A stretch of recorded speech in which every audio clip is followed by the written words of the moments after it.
on sometimes they're all. That's what it's like to repair and lost. Yes. So you have repair for that?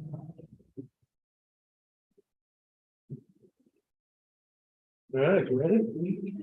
Okay, go ahead and call the Osage County Commissioner meeting, January 23rd. Start the pledge of allegiance. Pledge allegiance to the flag of the United States of America and to the republic which stands one nation under God, indivisible, with liberty and justice for all. Okay, first course of business, move to go to executive session, certain to attorney-client privilege exception to the Kansas Open Meetings Act for matters deemed confidential under attorney-client privilege with Counselor Crook for a matter of 10 minutes. That's fine, Council Crook. I'll second that. All in favor? Opposed? Motion carries. Yes, I'm saying it's 8:34 according to my watch. Is that what you're saying? Yes. Okay. I'm looking at the corner of the Bailey and I'm starting static. And as soon as I can see.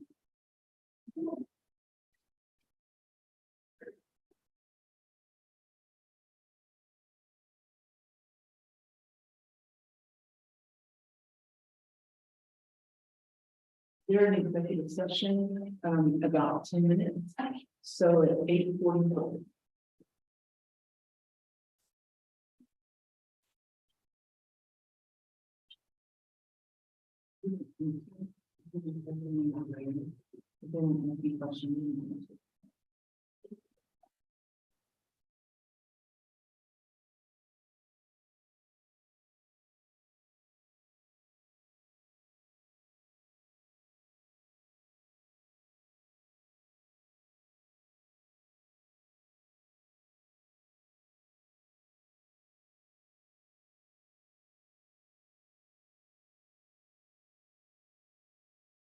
I was told it was up this morning. And I sort of got my back door or my front door and I thought, it's going in my back. And then I got to the hour and all the little blood cells were just ice. I thought, oh, it's. No, there's a child.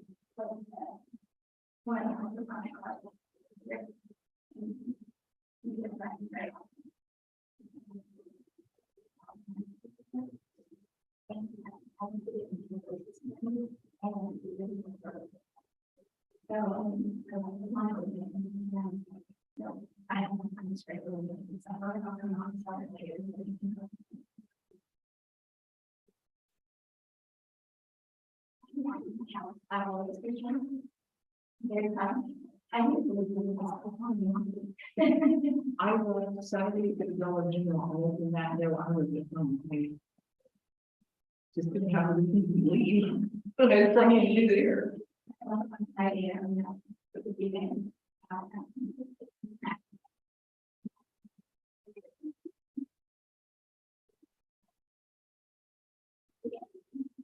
Good morning. Hi.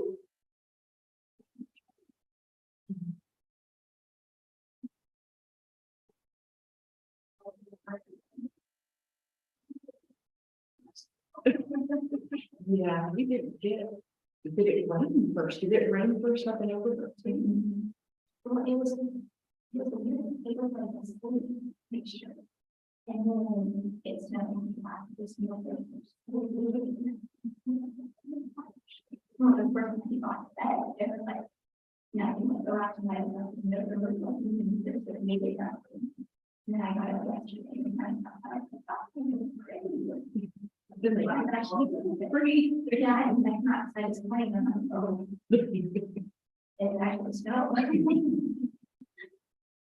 Were the roads before coming in? I just think they've gotten beat off pretty good. I usually go a little before in case there's always, I don't but So to be safe. yeah, especially I think it was in the fire. Yeah. They need to die like, no, the snow falling off, there's nothing on the road. That's really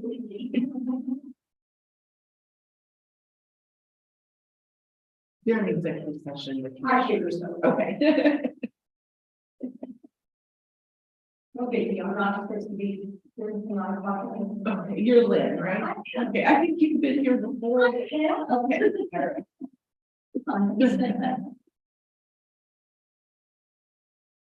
It's all different positions now.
Last time I was here, it was upstairs.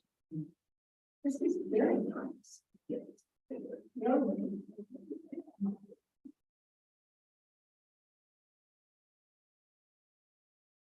We only have to be kind of commissioners now. There was just three. Well, the county council is usually here, and we do have a county council here today. Okay. So, and sometimes the road work supervisor might have been there, or. Yeah. He was in the gallery.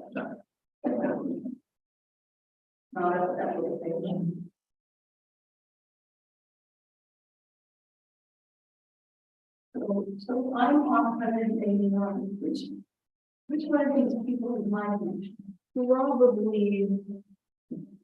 It would be Heather.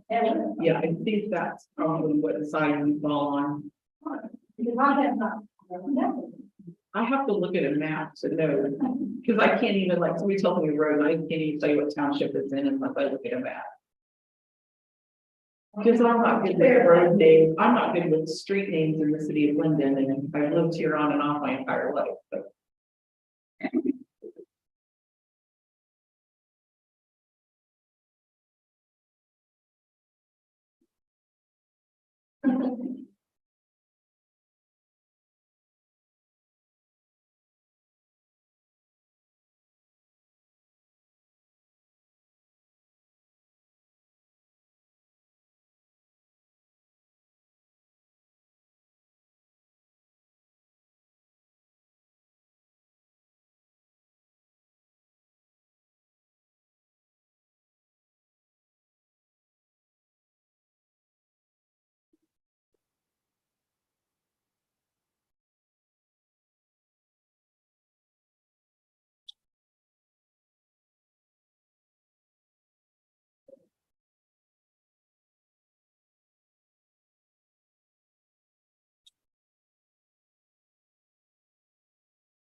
One minute.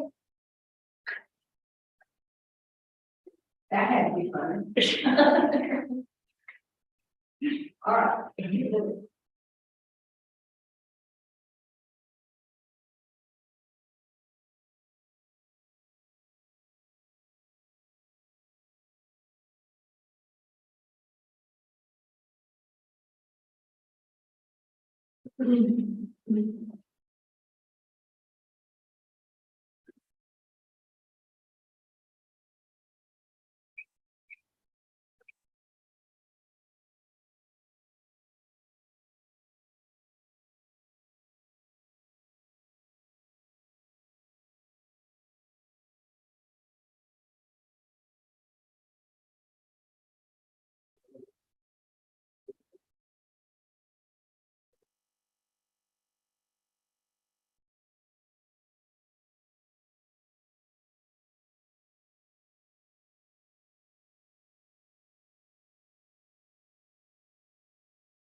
I'm.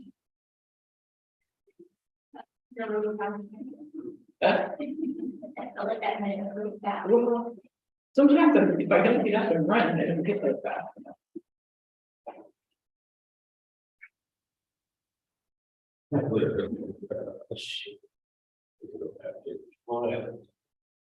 No action taken in executive session. I move we go back into executive session for a matter of 10 minutes.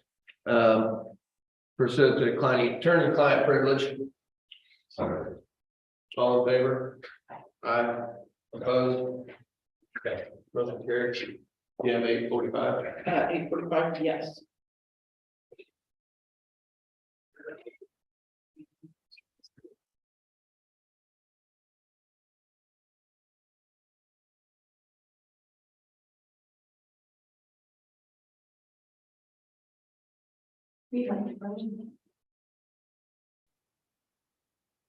Davis.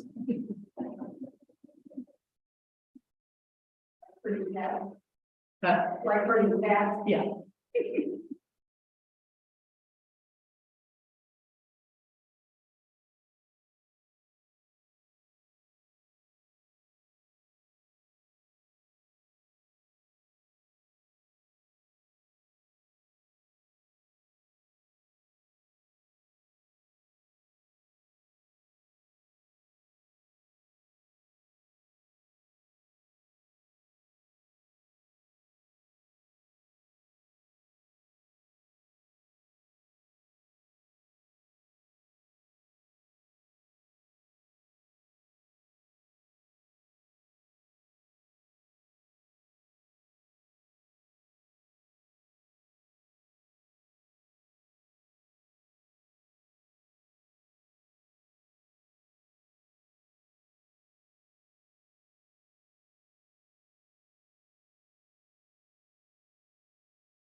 1 minute.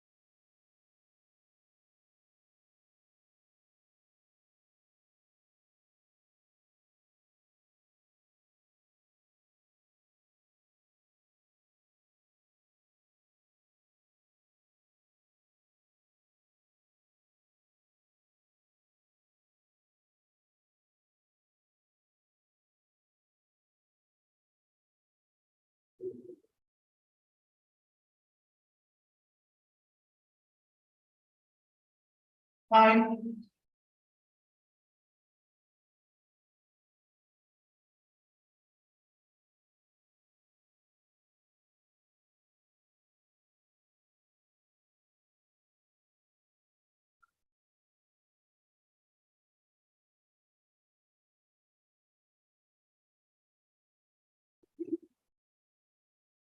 No action taken.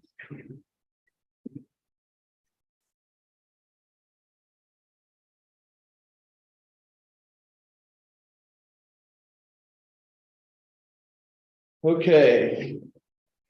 Public comment. Is there anybody that'd like to visit? With public comment, or are you on the agenda? Okay. We'll move on. Caitlin Minor, Health Department Director. Good morning.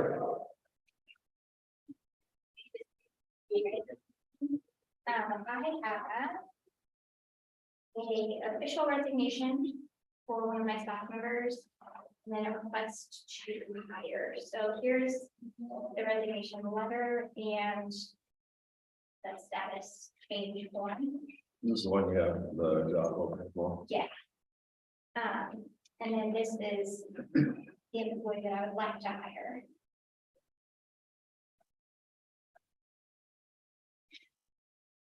This is the one that's resigning. And yes, that's the one I would like to hire to fill the position of the one that's resigning. And she's familiar with the health department. She's worked there before. She knows the duties and everything that goes into it.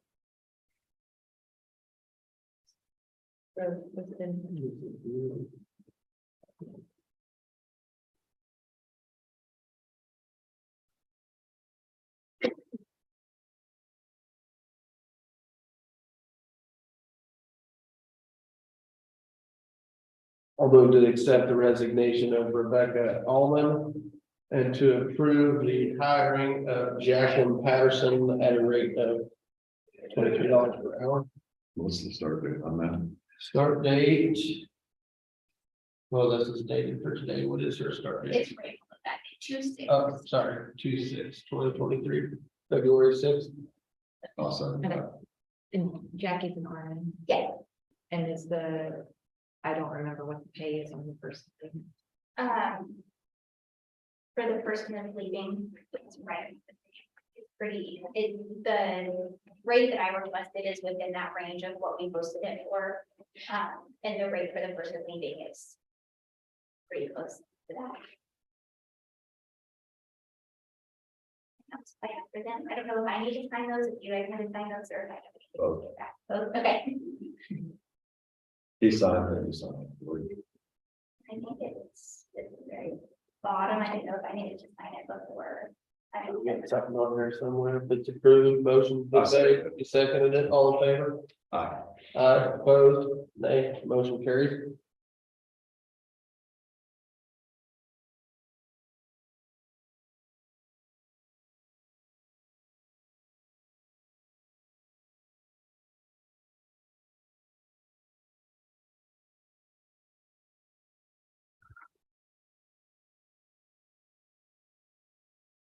All right. Thank you. You're welcome. Monitoring, please. Yeah, and I'll give you back one copy and then I'll make copies for seven.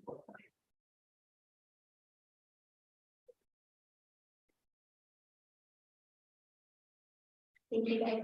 You're welcome. Yeah. Have a nice day. You too.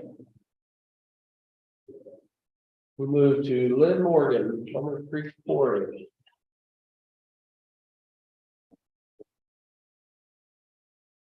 Good morning. Good morning. Morning.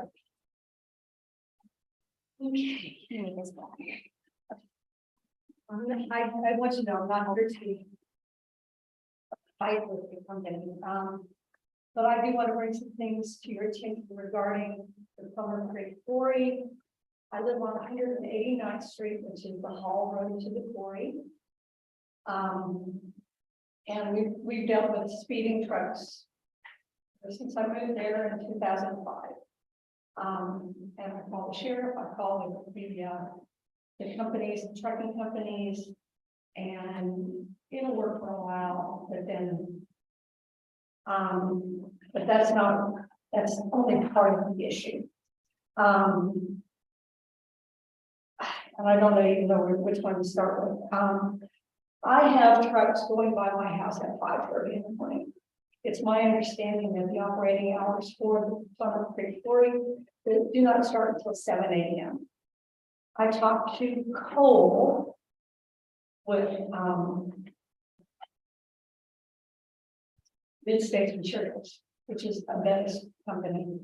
And he told me last week that because I talked to him about these trucks going by at 90 miles an hour at 5:30 in the morning. And he said that trucks roll in, they load them up at 6:50, they can load them up at 6:15, but then they do not let them leave until 7 o'clock. And I told him, I said, that to me does not sound like that you're staying with your operating hours of 7. And I told him, I said, obviously we have a difference of opinion about what operating hours are. And then it's my feeling that if their operating hours don't start until 7 a.m., they shouldn't be loading any trucks until 7 a.m. But that's my personal opinion. And I don't know if you all are aware that that is the way they are operating down there or not. But this doesn't like. Ryan, on our haul road agreement with them, does it stay at the time that they drive on that road? I know the CP It does. doesn't state the time that you drive on it, but it does state the operating hours of the quarry. Just says 7 a.m. But I'd take that as the operating hours of the quarry. If they're loading the truck, they're doing quarry operations by loading that truck, whether it can go on the scale or not. Right. Until 7, that'd be a violation. And do you know what the posted mile an hour is on that road? It's posted at 30. It just got- is this- Isn't this the road that the Amish had their buggies on also? Yes, Okay. And who polices that? I mean, I have a feeling I know the answer to that, but I believe Osage County Sheriff's Department has written tickets in the past out there before. It's just hard for Chris to have. I mean, the somebody sit out operating there all hours. day. I mean, the operating hours portion, would that be on the sheriff's as well? Or do we have like a code enforcement? I don't think that would be on the Sheriff's Department necessarily. That would probably be who oversees the quarries with it. Oh, you're talking about operators more time? Right, with That is a. the road, I get it. Lodge with land development, comes to see people, so that goes to the. So then it should matter drafting a letter. Yeah, and however, on this one, their CEP's up for renewal, is it in March? I'm not sure. So we can definitely look at all that again when their Right. CEP comes, because their CEP is about to expire. Because logically, if they say they're operating as of 7, that means people are showing up for work and clocking in at 7 and their processes are starting. Oh, no, I understand. So so for her point is, why would you get there at 5:30 in the morning and sit until 7 for them to start if things are not already working before 7? Well, I mean, So- if you're gonna get into that whole aspect of it, I know why they get there early. I get it, because you have to get in line and all those guys are paid by the load, yada, yada, yada. It works its way down the road. So the whole idea is, I show up there at 5:30, I'm first in line, I get loaded up first out of the gate, I can get back and I can haul another load. That's how that works. My point is, if it's governed by her office or whoever's office, we can draft a letter from that office, signed by the commissioners, saying, reminder, your operating hours are, you are in violation, and then course of action. If they don't play ball or come back, then we. I mean, sorry, And I guess what I'm saying on that is that we have the ability again here in the next 60, 90 days. Brian and I are talking to him now about road agreements, so. We have the ability to put that in Right. CP and make sure there's clear understanding that there's no Right, debate that there's any kind of misunderstanding. We can clarify everything with that. so if the quarry's not actually officially open, then all those trucks are sitting on the road waiting. oh, yeah. And that's how it works everywhere in America. Yeah, I don't think we can control on who can drive a road Right, if they're empty. But if they're not loading them early, if they're not loading them to 7 o'clock, they shouldn't be going by. No, he just explained why they would do that. Oh, I That's one of the first ones. and again, like you said, with them driving on the road, there's not a lot you can do about that with public access road, No, but we could draft the letter, send it out, let them know they're in violation. And then in the 60 to 90 days, if they don't adhere to it. it may be something that's a phone call. I don't know how you guys feel about that, but not everybody's malicious. Right, they're just trying to get work done. Right, Yeah, I it might get it. just be something as simple as a phone call, and I don't want to get even that call. But a lot of it is phone calls. Well, and that's why I said letter, because they're, we know what the code is, we know what they're supposed to adhere to. And at this point, they're in violation. So would that be your office that drafts that letter? I'll make a motion to allow land development, correct, to draft a letter to Plummer Quarry, reminding them of their hours of operation. And bring that back to the commissioners, if you would, So would you like to send that to all boards? if that's kind Or of that way we yeah. handle it all at once and then you can follow it up with a phone call to the other one if you'd like. Yeah. Because there's more than one board, right? And we've got several boards in the county, so might as well handle. Just a reminder, let them know if that's what we're doing. I would second that. Motion's been made and seconded, all in favor? Aye, opposed, motion carries. Now, would that be going on, Yeah, would that only be on loading trucks, or would that be? you can't operate there. Because the, Operated inside the a board. lot of the quarters, they'll fire up the plant early to let everything kind of run. Stuff on its own, so you know that they do. Yeah, that's a fine line, if they're warming up equipment and things of that nature, I think that As long as they're not. within what they're doing, but if, yeah, if they're loading trucks and making money, that's operation. In my mind. Right? Do we know for a fact they're loading trucks though, or are they just sitting there waiting? Well, Cole told me that they were loading them and that they were not allowing them to leave until 7 o'clock. Okay.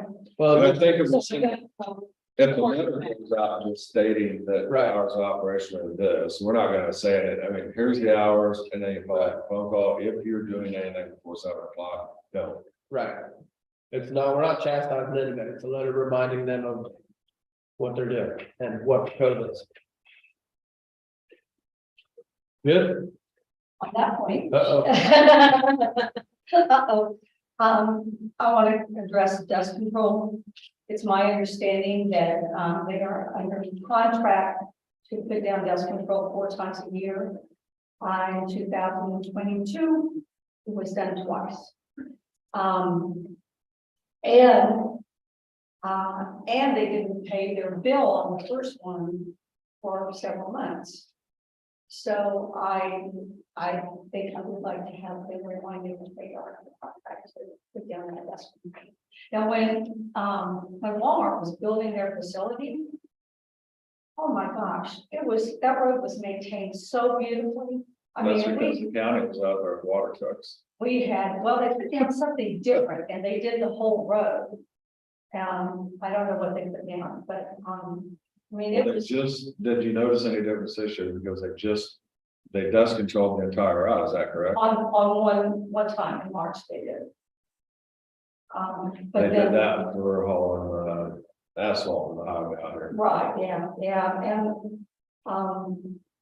yeah, on the asphalt plant, I mean, everybody out there said, no asphalt plant, we didn't want it, but it still ended up being out there. But that's a past, we don't need to talk about that. And I'd like to We don't have a lot of residents on that road, and I think that's the problem, is that our voices don't get heard because there's not very many of us. And I don't have a problem with the quarry or the drivers when they're good neighbors. But when they're not good neighbors, then I have a problem with it. I actually have spoken with Mark Bettis and but I talked to him about trucks and stuff, and he seemed very open to being a good neighbor. Can't say that about the conversation I had last week, not with him. But, anyway, there's two things. If they're gonna be good neighbors and we're gonna continue to let them operate down there, then, the operating hours need to be addressed and the dust control also. I know you can't do anything about the trucks. Talked to the sheriff numerous times. They sent officers out there. All they have to do is, they radio each other. So, and it does slow them down. It's like, great, get out there and sit there and slow everybody down. Because one of these days, one of those big trucks is gonna, we've had wrecks over the last, while we've been there, lived there. There have been, a few, not a lot, but a few truck wrecks. They've turned over or they skidded off the road or whatever. I'm worried that one of these days that we hit one of our neighbors' buddies. And then it's gonna be a real tragic. And they not all of the drivers are bad. It's just a few, just a handful that are really, that, they're going 50, 55 miles an hour, because every other gravel road is, if it's not marked, it's 55 miles an hour. But it's marked all the way down. We should act within our current steps and current codes and regulations, so. I know. So when they have their CUP renewal, which again, I don't know when they're coming. If you were notified, would you like to attend that meeting I would love to. and have your neighbors also, because at that point in time, their representatives will be here, your group there, maybe it gets everybody worked out, but. That'd be great. Thank you. So Well, if to renew you, a CUP, everybody within 1,000 feet of that property will be notified. of the property or the road. So if you would notify, if she will leave her number, would you contact her and maybe set that up for her? Because I think it comes directly here, it doesn't go to the planning. It's not get that. You said 1,000. Does Taylor can they mess with that? I'm thinking the renewal comes directly here. I don't think it goes to planning and zoning. I could be wrong on that, but you might check with Russ. But either way, if they would contact them, let them know what it is. All right. Thank you very much. But I appreciate it. Sorry. Thank you. no problem.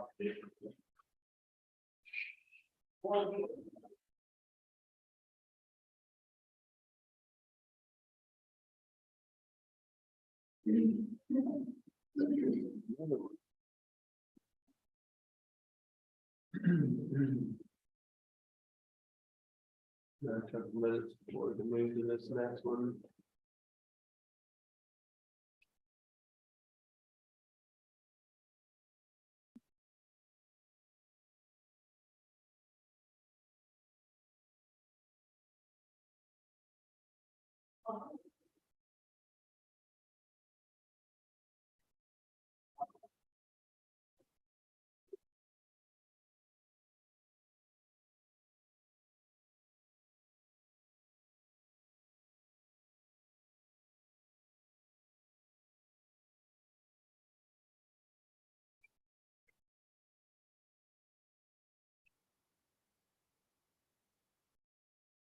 Heard from that's Stacy Hall. I mean, It is 9:15. I move commissioners go to executive session. Some of the following exception, did you put this on? I did, and I actually spoke with Ryan and Josh, but I didn't ask, I told them what I wanted to speak about, if it would qualify for executive session, he said yes, but I didn't ask them. What it would qualify under. Oh, yeah, gotcha. Quick sidebar. Attorney client. I don't know. You want a quick sidebar? Yeah, I mean, I can tell you what I spoke to them about and then.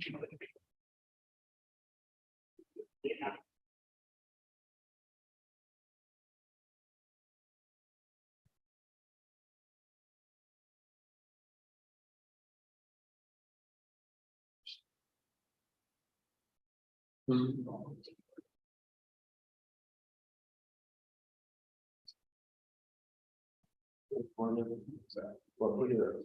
What?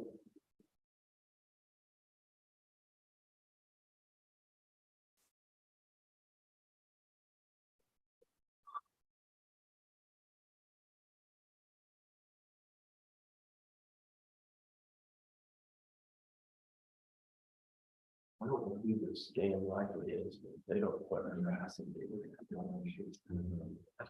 So it's scam likely every time they call.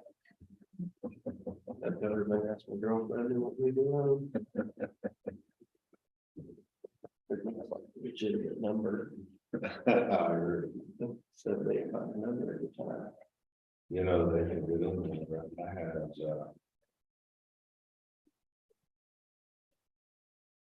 I call it City of Osage, and that was just, Yep. but using their phone. They hijack your number's being used in New York, I guarantee it. Is it? Oh, yeah, because I had a couple, when it first started happening, I went to Pennsylvania. And so I dialed back. And I said, hey, I got a phone call from you, just curious who this is. I thought maybe it was a company or something. I had a weird And he phone. goes, what's going on? He goes, oh, no, this is my private phone. How'd you get this number? Okay. It would be attorney-client. Okay, motion to move into executive session under the attorney-client privilege exception.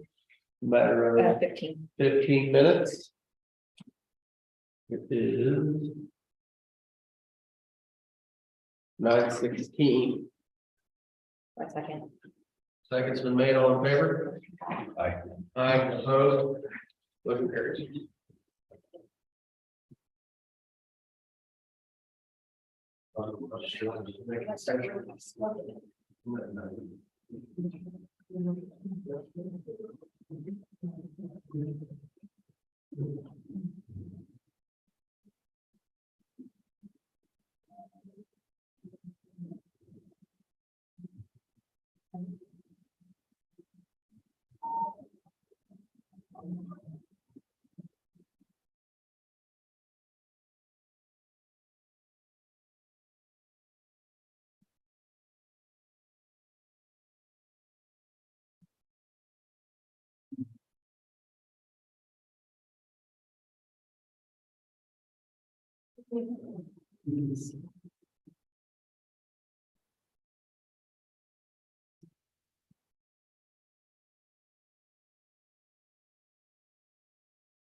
That's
what she needs to know, that she needs to do.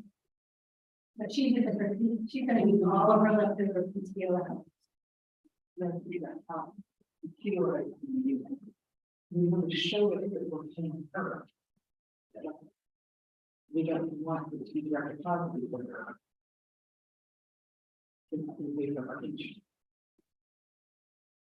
Well, no, it would automatically be done. She would go with the full amount of it. So we have to go in and set up one for the single. Okay, we can do that.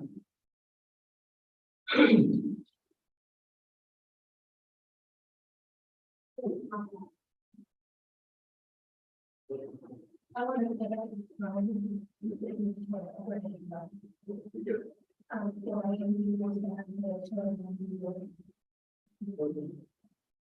so you really know, what number you're doing, what one you probably go here. That's the next problem, so no one wants to do, but, and then I can do all of mine, give you one day. We won't take that long, and then we can actually, want to have something, and for each one of the ability, you let me know who's going to be the one. Anyway, I'll take the.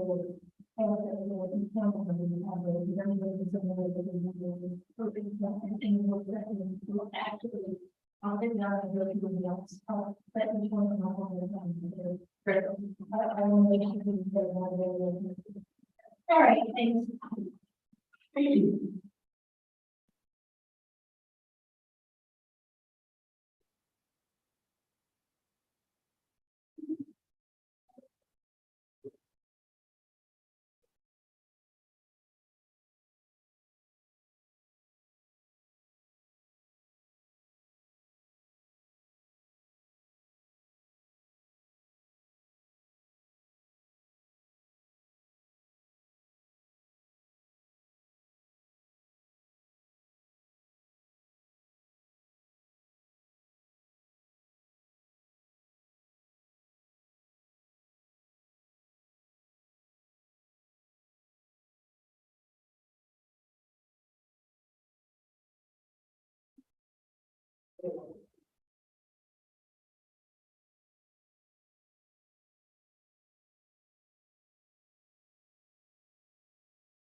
One minute.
No action taken. I'm qualified.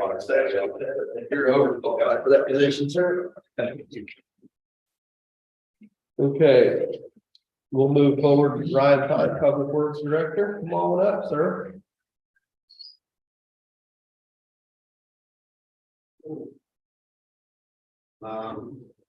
Couple things. Last week, we were waiting on AT&T to move the line out on for bridge projects. They came back and said they weren't gonna be able to move any until the end of the next month. So that has put Wildcat Construction on fleet holding on Bridge 134. Which is the bridge by Burlingame. Which is, no, that's not the Burlingame Bridge, that is the one at 125th and Fairlawn Road. The one at Burlingame that's on hold, that we're still waiting on the eminent domain. It's filed, I've seen it in the newspaper. Did Ryan contact you this morning? No, Creeks House? But he said he's got that settled. it's that, Yeah, so we can move forward. well, I don't, Move along. I mean, I don't know if the paperwork is done yet, Okay, but they reached an agreement on okay. the amount. So, Oh, on the amount, yeah. So, he says he's gonna call you, so you might give him a call. okay, all right. Well, that's gonna hold that up a little bit longer. So, because I have to get the paperwork, the land use, the deeds, and everything signed out. Well, Yeah, anything you could have moved forward on because it was filed Mhm. should still be okay. Okay, That shouldn't slow anything down, okay. because you were gonna move forward once the. Once Well, you're gonna the wait for the judge judge, you're granted gonna wait for the us- judge to give it away out, so. Yeah, once the judge granted us permission, the eminent domain applied. That was gonna give us the go ahead. All right, so that happened, that's, okay, So, I just followed that. yeah, He just told me that.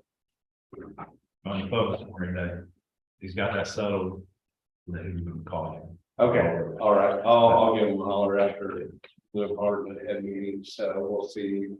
If I can get, and I've talked to the person doing the water line, it's gonna be good and do on that, so. I'm hoping that goes very quick. So we can at least have it out of the bridge, open about the radio. It really messes with the window that we had with Wildcat Construction, though, because they had two of our bridges. And by AT&T not cooperating, I was on phone all day Friday. On and on with different people. And letting them know how that's used, how much the power. Because I gave them the plans in September. And we just got the move permit in early December. For their request for our office to move the line. So. That impacted them holding up that process that much. Yeah. Significantly, it's still non-responding. Crazy, so. I was a contractor, I was like, when we get that water line, we have a limited one. And one of those make copies that we try to reach out and. Yeah.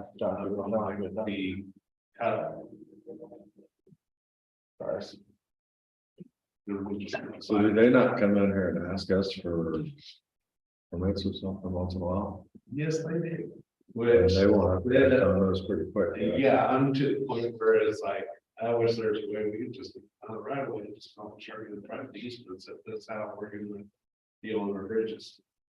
Because if they're gonna slow us down, I mean, we don't have anything in the contract. Who would contact, or who did they contact you for the stuff? Who would you contact for them? Sometimes it's contractor companies. So it's not the same people. Yeah, it's not the main people, they don't put in their own lines.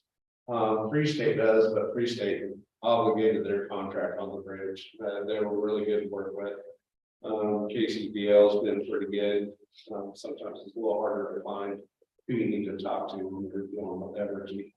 But if you make enough phone calls, you can usually get on to something. Four Rivers, that used to be Line County. Pretty good to work with. Yeah. They're very responsive, but the guy that I dealt with and sent the plans to, he on Friday, he got tired of me calling, so he blocked. So I was, when I tried to call him back, it said I was restricted access. I do have his office.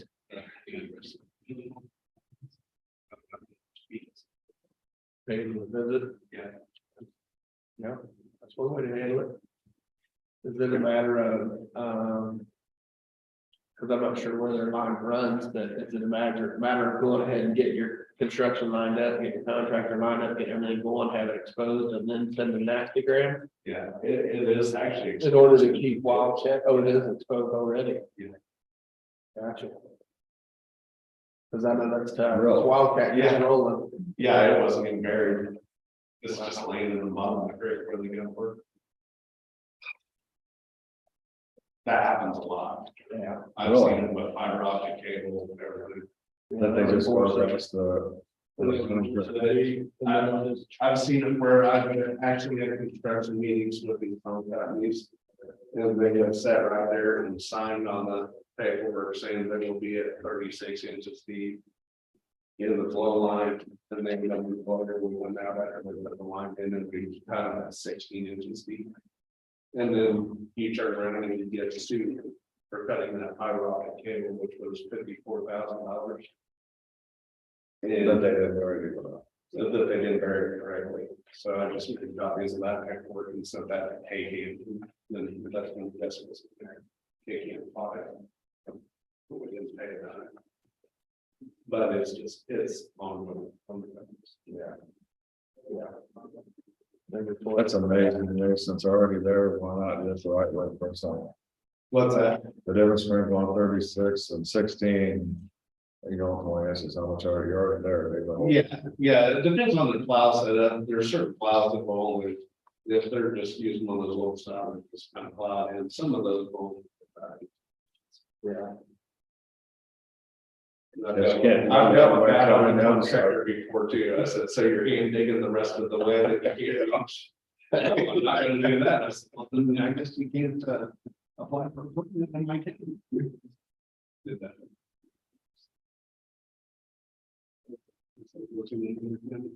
I would think they would want to cover their own bases for the $55,000 mess up. Well, not everybody that cuts it is Osage County, sometimes it's private people or whatever, and they get it here to send them the bill, and those people will pay it. Yeah. That's it, yeah, that's Like, how it send works. it on to their ditch. Yeah, so there's usually not a big fight. There are certain counties that would pay those. Big fights. Yeah, No. some people don't think the document. So it's kind of a way They to don't get have them the information, you know, to fight it. Some people It's don't. like paying them their own line, What's that? paying them Try that. their line. So that's where we're at on those projects. It is frustrating. But we'll get a better one. What about 100? I hate to keep pestering you about that, but it's bad. What about Yeah. 100, that blacktop there, 120? I think we're gonna have to have, get a hold of Ken again and see if he can come out and do some mailing on it or something. Since we're after this new year, if we can get something mailed that moment. He said he has replaced, he has done that area before, so we got something going on there as well. Yeah, it's settling, and that's a big tube, and they compress to a certain amount, and right there at that bottom, the trucks come down and they hit that, and it just shoves it further. Yeah. But I know it's just getting progressively worse, and I hate to bother you about it, but. Oh, no, It's no. one of them that it's a concern, because one of them trucks comes down through there and that. Maybe causing some damage to where the trailer's connected, we could have a real issue, Yeah. but. Yeah. Right. That's all I have. I think What's your schedule like this week? I have some openings. I might call him and maybe set up an appointment. If he wants to come down and talk about their prices. Yeah, Inflated oil prices. Ryan, you got Ryan Creek's phone number, right? You have Ryan Creek's phone number? Yes, I do. Yeah. All right, I think you can say it, but, okay. All right, thank you. Just give him a text. Well, you guys want to take a short recess? We're a little ahead of the game. Do you have a few things? Okay, we can go ahead, because I don't want to move into the department head. We can set it for 10 o'clock. If we can. Stick to that. I have changing orders.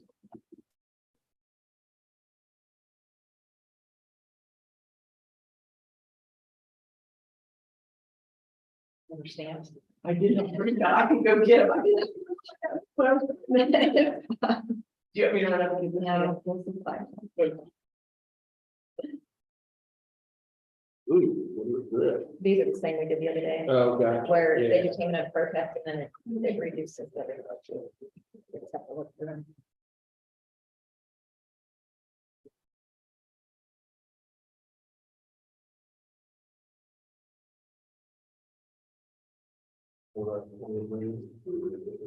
Then Unless they will be, when this is all getting adjusted, he's making them all. A good thing.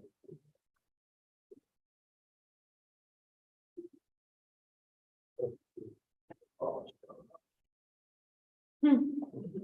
you still have my stand? Goodness, I don't know, Caleb. Are you looking at it physically sign Do it? you want to physically sign or I can run get your change? There's not that one. Okay. Caleb, I'll look at the back of the ball, in the back of the safe. Well, last time I was here, I asked Ryan Creek's out there, I said, well, yeah, stay here right now. Yeah, they don't even write their whole name, they just like. Oh, you're not.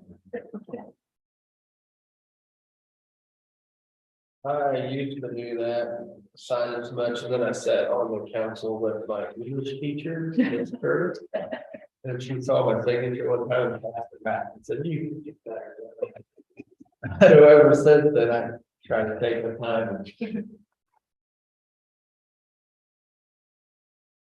Signature is whatever you adopt. Mine has certainly changed over the years.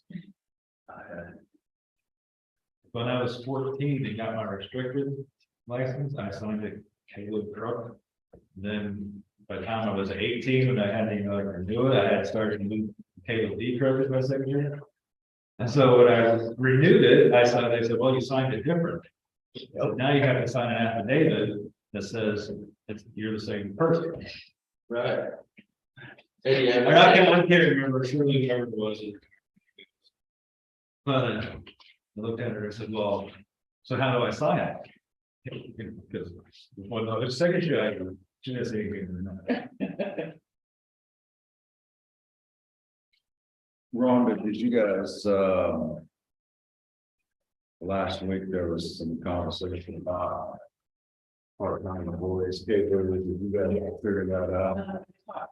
I talked with Stephanie and, I mean, we're both aware of what the ruling is, but we need to, when people come in this and they're gonna be part-time, we need to have department heads put on the new sheet what that really entails, like how many hours we're gonna work a week, so that we know and just make sure that everybody's keeping an eye on it. Permit or Plumber Creek, and it looks like September. Great. Thank you. On top of it. And I sent you the rest, all right?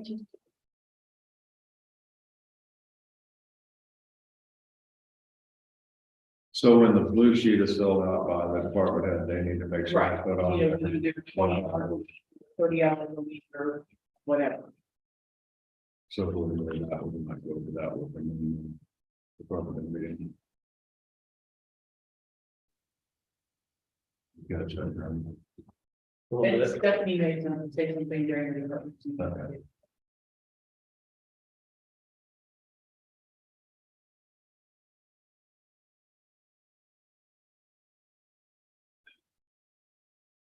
Okay, you guys have anything else?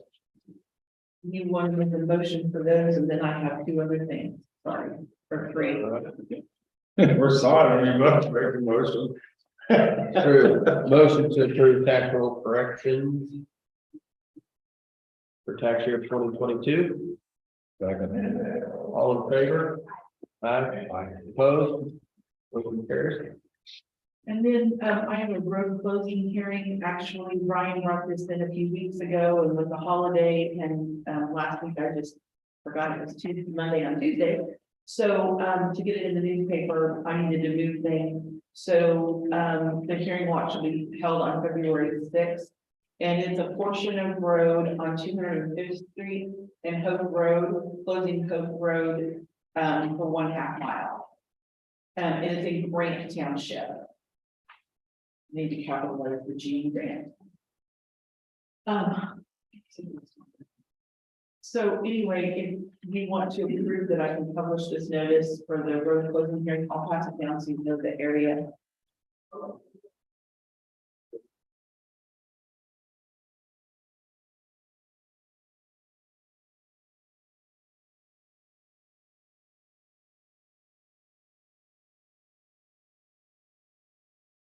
This one that's requested by the township. I'm not sure if that was landowners or township. I know Ryan talked to you about it with 2 weeks. 2 weeks.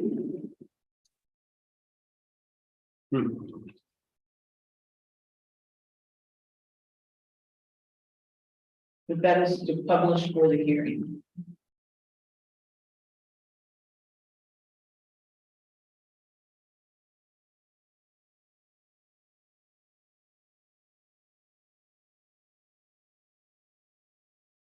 So who's requested this? The road and bridge department brought it down. So they'll be here to tell us what it is on that day. Yeah. So this is just asking. That's just to hold a hearing. Yeah. And are you okay with that being published? Do you need a motion for that? We always have. Make a motion to allow Anna to publish the notice of road closure hearing. So, Motion made, seconded, all in favor? Aye. Aye. Opposed, motion carries. Then I have an application for Ridgeway Township for a landfill charge account. They have some things they need to take care of, and they want to charge so that they can make more than one. this is the township themselves, right? It's the township themselves, yes, Ridgeway Township.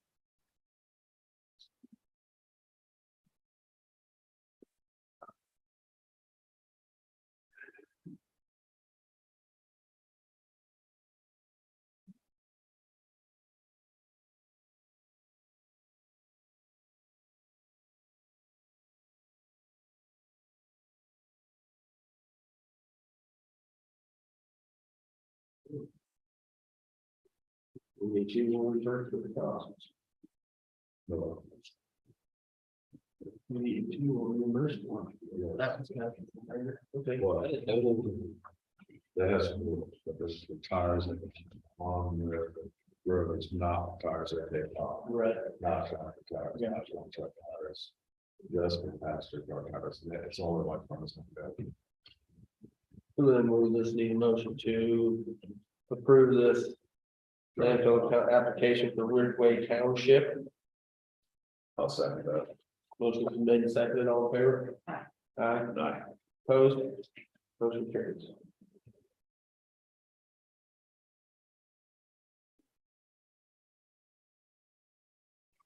The letter, and the only thing I had right off was, Fred Diver called last week and wanted to know if the county was going to pay his mileage that he can meetings, or if he can going to have to pay his mileage. And I probably should have asked him how often the meetings were, but I did not. He'll probably get a voucher. Okay, Get it for them. so ECAM will be paying him. How was that handled when you were the commission? Well, the county paid him. Commissioner, but. thank you. Well, we're not paying one of us to go, so wouldn't it be pertinent to pay our representative to go? Because isn't he still representing the county on the EK board? If you're not paying one of us, I think it would be pertinent to have him, you know, at least admit his mileage staff. Which thing? Really ain't no on that, do it? I will just let him know that he can send it to the county. Okay.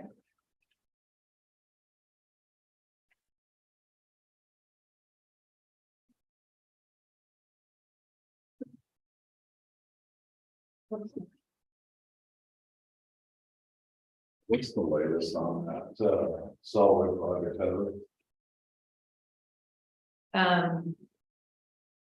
They're still trying to get all the timelines to work because I don't think. Ben sent me an email. I think he only sent it to me and I need to tell him he needs to send it to both of you. But I just got it a couple days ago and so I forwarded it to Josh.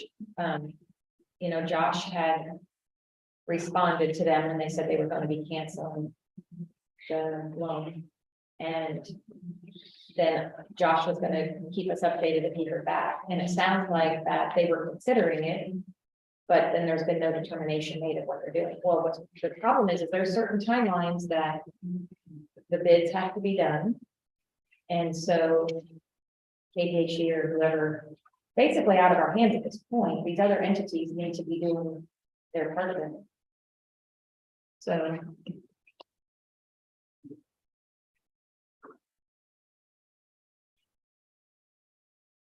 Yeah.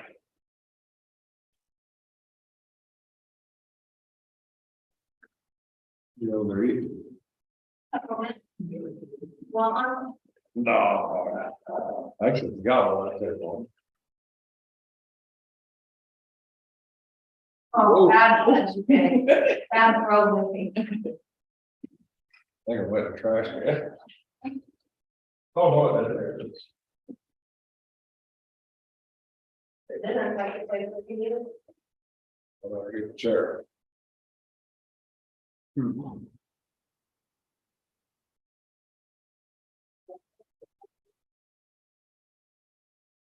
Regarding new.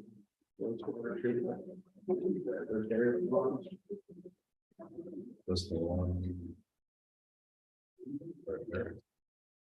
They have an existing. This is, they're gonna, I was saying, this is. Upgrade the facility. That's the one that comes. We need, You guys have anything? no. We're going to reset until 10 o'clock. Tell Tim.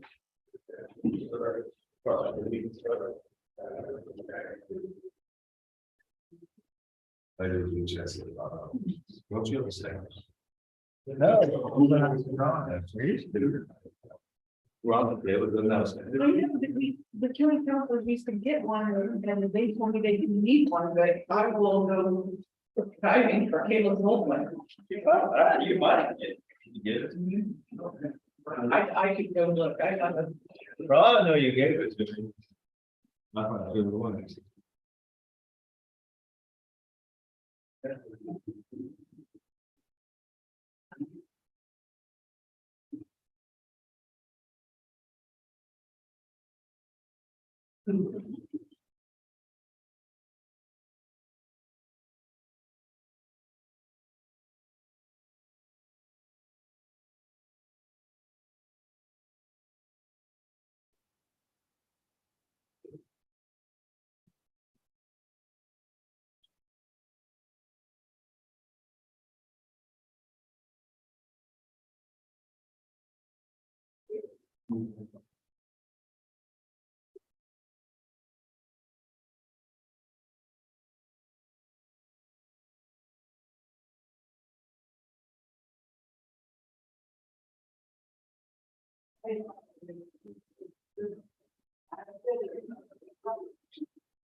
What did that mean?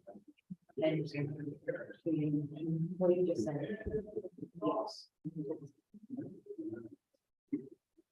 I don't know why he didn't say it.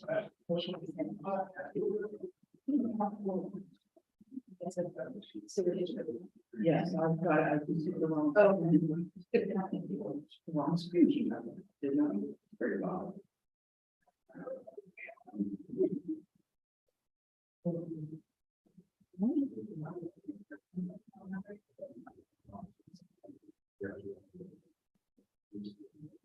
BIC got back to you? One item you were. Yeah, Or they're now. we're good.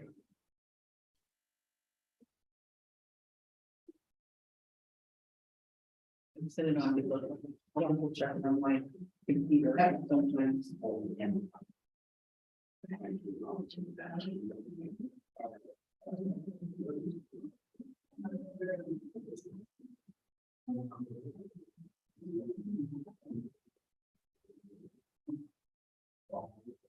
Did you say we didn't have it? I just told them every 2 weeks, which is what I did. I don't know if they have it. They're just sharing it, but I don't know. When He shared some information via email. He will be here. And no one from the, I don't think he's there yet, or so, but I, let me double check. That, you know, the construction company or the firm. And I just think there's some- That actually came.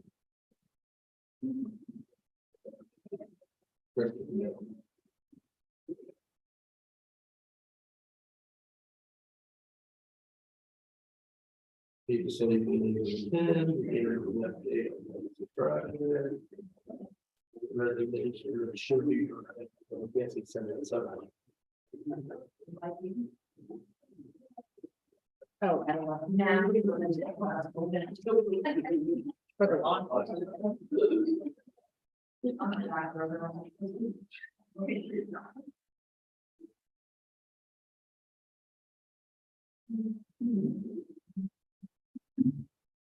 Okay, we will go back into regular session. Department head meetings. Where would we like to start? There. I was just gonna give just a brief little bit of information. I attended it was a Kansas County Budget and Finance class by KAC, and Misty went with me. And it was different than what I expected, but it was really good. And I was telling Les earlier that if they ever did it closer, I think it'd be great if as many people could attend. Actually, there was only a couple commissioners there. Yeah, and most of the other people that were there were road and bridge, emergency management, deeds, clerks, treasurers. So it's very interesting because it kind of gave, he had like these pillars of county government and financial budgeting. And there's like legal framework, financial policies, budget process, strategic planning and communication. And it was just about how a county entity in general, like the whole process of creating a budget is not just plugging in numbers. It was really, really interesting. So I'm going to check with KAC and see if they ever do them closer this way, or if they ever, like, if we hosted it and invited local counties or like city clerks might want to come, something like that. But I thought it was really good. Did you think it was? Most out of it was the copy and paste in their budget from the year before is not going to help you grow. Yeah. There's no growth involved. Like, you need to plan ahead at least, like, where do you want our county in 5 years? Where do you want your department in 5 years? What things need to happen on the budget side to grow? Yeah. And that's what I got to do. Copy and pasting a budget is not gonna help growing. One thing that was very interesting that they said they do when they're really trying to communicate information to the community is there's letters 3 times a year sent out when you do the valuations. Then you have the R&R and you have tax statements. So, and maybe the county's done this before, but they use those 3 mailers to send information out because you're already doing the mailing. So like when they do the valuations, they actually put an insert that explains the process that your department has to go through to come up with the value. I don't know if you've done that in your previous county before, but I mean, it's a nice communication tool, and I thought that was a really good I think idea. it would reduce the phone call. What is this? Is this a bill? Is this my appraisal? It would reduce the phone call or something like that. And they also put in on the same flyer, like on the flip side, they would put in like what jobs are available for our county. So then it reaches more people. I thought that was interesting. So there's 3 mailers a year, so there's different departments that think there's something that they want to reach to the community. There's 3 different opportunities, but I really like the idea of having just a real simple form, but if it explained how if your office comes up with those valuations, a lot of times people don't understand when they're getting their statement and what, because there's a lot that's involved in that. So I thought that was very a good idea. Then something else that one of the counties do, and There might have been some others, but they, as part of their budget process. They have a budget calendar, so they have they start in January and they have this timeline of all these certain things to do as they work through the process, but. They do a strategic planning retreat at the very beginning and get all the directors together and kind of talk about. The next coming, year in budget. I think they did like a 5 and a 10 year at one point. So he was showing us examples of things that they had actually planned out possibly for like 10 years down the road. And then he was showing us which ones they accomplished and which ones they didn't. But I thought that was interesting is instead of just for the first time, we see them after they put numbers together and we talk about things in advance of where do we do them. So Right. just a couple little things like that. Was this a county specifically that hosted it or? No, KMC, they're providing the class, but the finance director and assistant county administrator from Butler County is the one who presents it. He spoke at, I don't know if you were in his session at the conference in October. But he did a 1 hour session at the conference. So this was like a 7 or 8 hour class and you'd sit at a table and then he'd have you discuss. It was very interesting. And I think it would be good if, like I said, if we had something closer, if the group could jump in. Then, oh, he did say the one for it. I don't think so. I think they do this quite a bit. He did say if he only took one thing away from this class, the most important thing is to have financial policy. So I know that's something that we're working with our legal counsel that they're putting together kind of a comprehensive plan, but he talked about financial policies and how important they were. Mr. Bailey. Do you have anything? Nope, I'll wait till the end. Wait to the end. Who'd like to start? I'm new to that stuff. I like to have some. You're gonna start? All right. Okay, time clock club, okay? If those employees that are not clocking in and out, need to start clocking in and out. If your employee does not have, the time clock club app on their desktop, if they go to the employee portal on the webpage, the download is on that webpage. And if you want to send me an email if you have questions about that, I can send you, I have a handout that each employee can have that shows them how to clock in and out. I can also personalize that with their individual account number, so they'll know what number to put into that, so that they can clock in and out. And then I can show you where the link is that they can download it onto their desktop, so they will be able to start clocking in and out. I think most of the people that have computers are clocking in and out, but I want to make sure that everybody understands that they need to be clocking in and out using Time Clock Plus.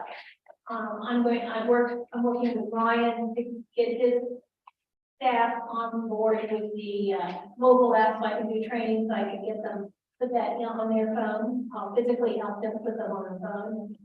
And then I contacted the sheriff's department. The deputies aren't going to be using the mobile app, but everybody else in the sheriff's department is going to be using the time clock on their desktop. So I thought he'd be here today, but he's not. So He's in training meetings. Oh. Clocking it out, I have it on my desktop, but when I go to the employee portal, it says I don't have to anything. Every time I log in, and go log in. Okay, well, come and see me after the meeting, and I can see what needs to be done on it. But so that's, and then this is the information you wanted. Are we working on policy or something like that or not? No, okay. I'm trying to remember which policy. Well, the PTO and. Josh is bringing Oh, this you up. mean Josh with coming next week. part-time. Yeah, part-time. 2 weeks. We You can give us the information. I mean, I know you were gonna follow up on that. here's information that I pulled from the handbook and for Katie. I'll take it. Stephanie, last week we had a discussion about, then we talked long about all that, and I think it's handled, but just to clarify for all department heads. The Yeah. payroll clerk will not know how many hours somebody's working, so it needs to be put on the who's sheet when they're hired. How many hours are hired for, whether part-time, full-time. Big Stephanie has to fill out the paperwork and bring it to us to get on the system. We have to know what they're gonna So work. if they're gonna, if you're full-time, please put full-time, if they're part-time, put part-time, and then how many hours per week they will be working.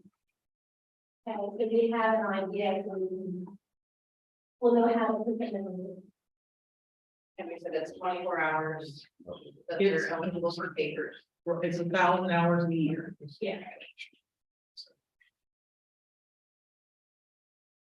Yeah, it's-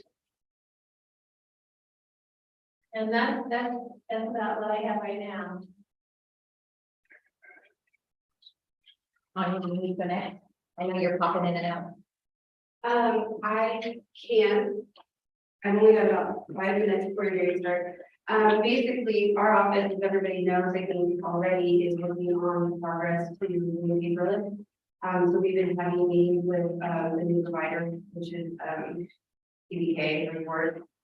We do those meetings weekly, not weekly, I'm sorry, monthly, every 2 weeks, every 1 to 6 weeks, we have them in. We're uploading some of our data, we're setting out templates, and things like that. That's been progressing well. The go live date for only the 3rd week of March, is still our target date, that's good. We're not being behind. We, think so to the court, we have the final numbers on the specific number of cases filed. Last year, total number of cases, every type across the board, we actually filed, just over 200 cases more in the county. Which is in the population side, says a lot about how active our law enforcement is and how much work they can do, and we appreciate that. As far as the higher level cases, like our felonies, we're only about 70 cases behind them. Of course, those more serious cases require more substantive work, generally speaking. Those are hearings that you have preliminary hearings, more noise hearings, things like that. So the fact that those numbers are so close, again, speaks to the volume of work that's going through the office. So let's see, as far as other things we're working on this year, as I mentioned at the end of the year, we're going to work on the structure of the office. We all train employees, set up internal procedures and policies on things so that we keep things running efficiently and simply. There was some talk about whether or not there would be a need from the attorney moving forward. I wanted to kind of take some time and analyze different things and see if that position is necessary. I do believe it is. So I'm going to be located at filling that position in the near future. With a number of preliminary hearings and bench trials that have just been set in January and February to not have that second person be involved in the office. So I'm going to be looking at that.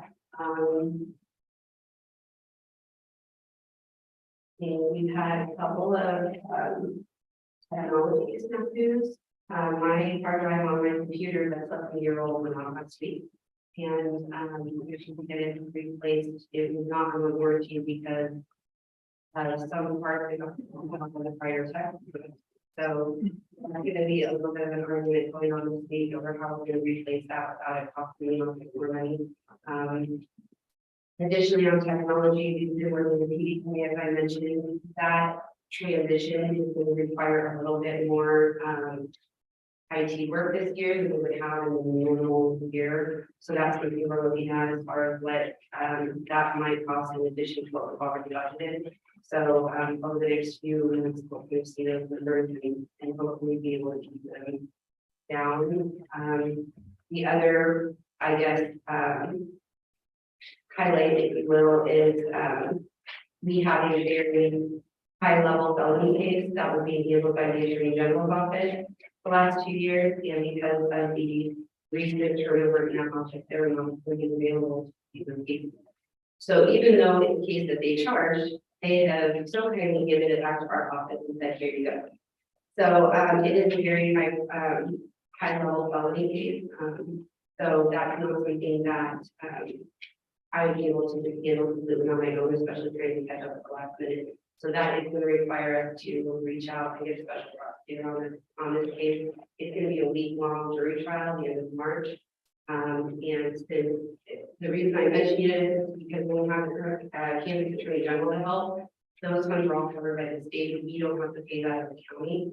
Unfortunately, since they've declined to continue prosecuting that case, we now have to secure a special prosecutor. I reached out to the Coffee County Attorney to get them to help, but there will be some special prosecutor fees that will be.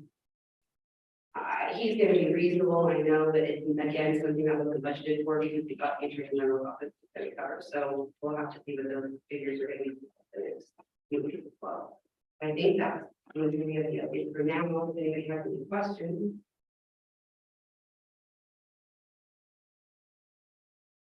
But also add that, last week we filed the 15-1507 from the Taylor case, which is essentially just another step in the appeal process. So that is another case that I think Attorney General would have normally helped on, but I'm not sure that they do. Yeah, and I have a call out to see exactly what kind of assistance we're going to get on that case or not. So we'll see what they say when it comes to that. Very good. All Anything right, well, further? I'll be sitting in and out, but thank you guys. I think we'll just stick with what we're doing and just move right on down the road. Good morning. So the appraisals office, we're in our crunch time, here from now until March 1st. Values are supposed to go out March 1st. We've got a little bit behind on data collection, just because of the sheer numbers we had to collect. But we're setting good for getting values out March 1st. We're about 80% done setting residential values. Just for a heads up for anybody that's listening. What we've seen so far is about a 10 to 20% increase in residential values again, which falls right in line with our residential trend of resale at 17.3%. So just heads up, everybody's prepared for it. Now, that doesn't mean your taxes can go up, budgeting authorities do their job. Right? We all know that. Save the residential rate. So things that have to happen before March 1st, one of the things is we have to produce a market study, just indicating the trend of the market. It has to go to the paper and on the website 10 days before CBS or mail. We contacted the paper last week. They should be producing that and getting it to the paper. We'll run it for 2 weeks in the paper and 2 weeks on the website. Statute's 1, but I figure next week that people we can see it if they missed it.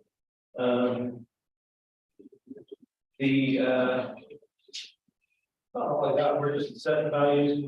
We've got appeals at this time. We're hearing from pubs, payment under protests.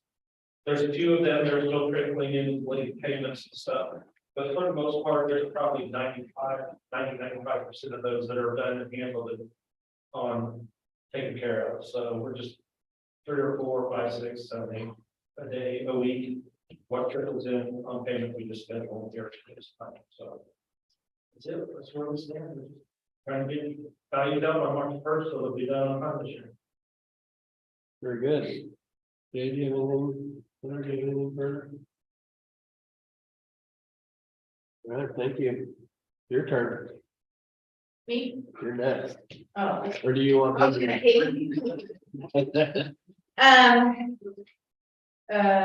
tax payment processing update.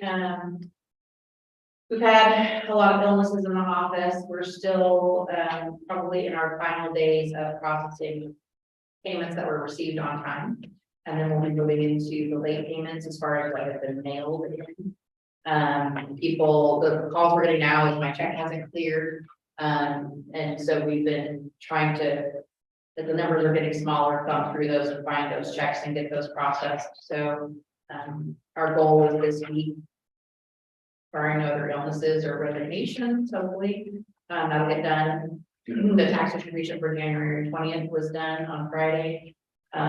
It's with later in the day, so for any of the entities that may be listening, direct deposits are supposed to be posted Monday or today or Tuesday. And a lot of that is driven by their bank. I do have an email I'm gonna send out to all of the department heads, with the new website, we were looking into options with our web provider to take online payments through the website, but also in the different departments, be able to take debit and credit card payments. A lot of those that they interface with are extremely high in terms of fees. So I reached out to who we use now for our tax payments, which is GovPay Now.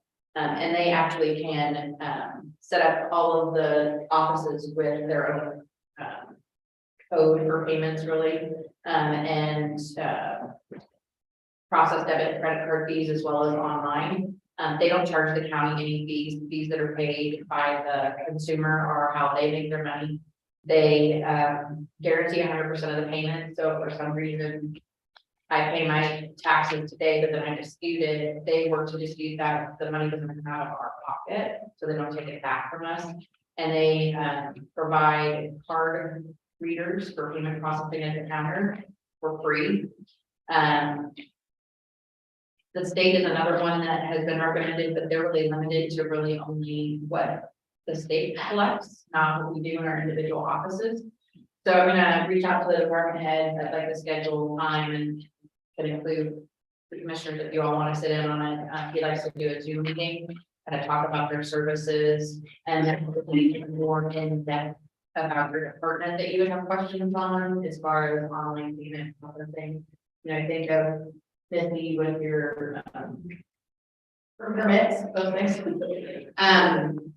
You know, how we can maneuver that and have it available online for customers as well as in office. And so that would alleviate a lot of people, you know, having to leave to go get money. Now, people may still choose to do that. The alternative to that would be having an ATM in the courthouse. So they can choose to, you know, pay the fee or not, but then it would be cash effect. Then that would give them a lot of opportunities to be able to pay online for a lot of different things as well. So I'll be sending that out to everybody to try to get that on the calendar. Driver's license. So all the equipment has been set up, tested, it's connected to the state. We are working through the training of staff at this point. So they have to go through background checks and then there's online training, but we're still working on the one in-person class that they have to have before the state will release us to have access to the system. So I'm still looking at probably another 30 days or so to get us through that, assuming we can secure a date. My hope is that because we have several staff, if they're not offering the class, then maybe they can have somebody come down and train us. I had some questions on other items. I did get a loan payment notice too that I want to bring up. It probably doesn't have to be for part of the department head, but it's a loan that the Board of Commissioners apparently has. And there's a payment notice for that in the mail. I don't know what it's for, so we'll talk about that. I guess after. Is it for like the water? Is it on sale of waste sewer? We pay less those annually. It's from First Security Bank and it's Probably it's a lease purchase payment. Those are all due February 1st, all lease purchase payments. So do you do those or do I? We do those. It's just a regular bill. Yeah. I don't know what we have to loan for. Yeah. Came in the mail. Did we get the new chart of accounts loaded? That'll be after year end, so that's something we'll be working on in the next week or so.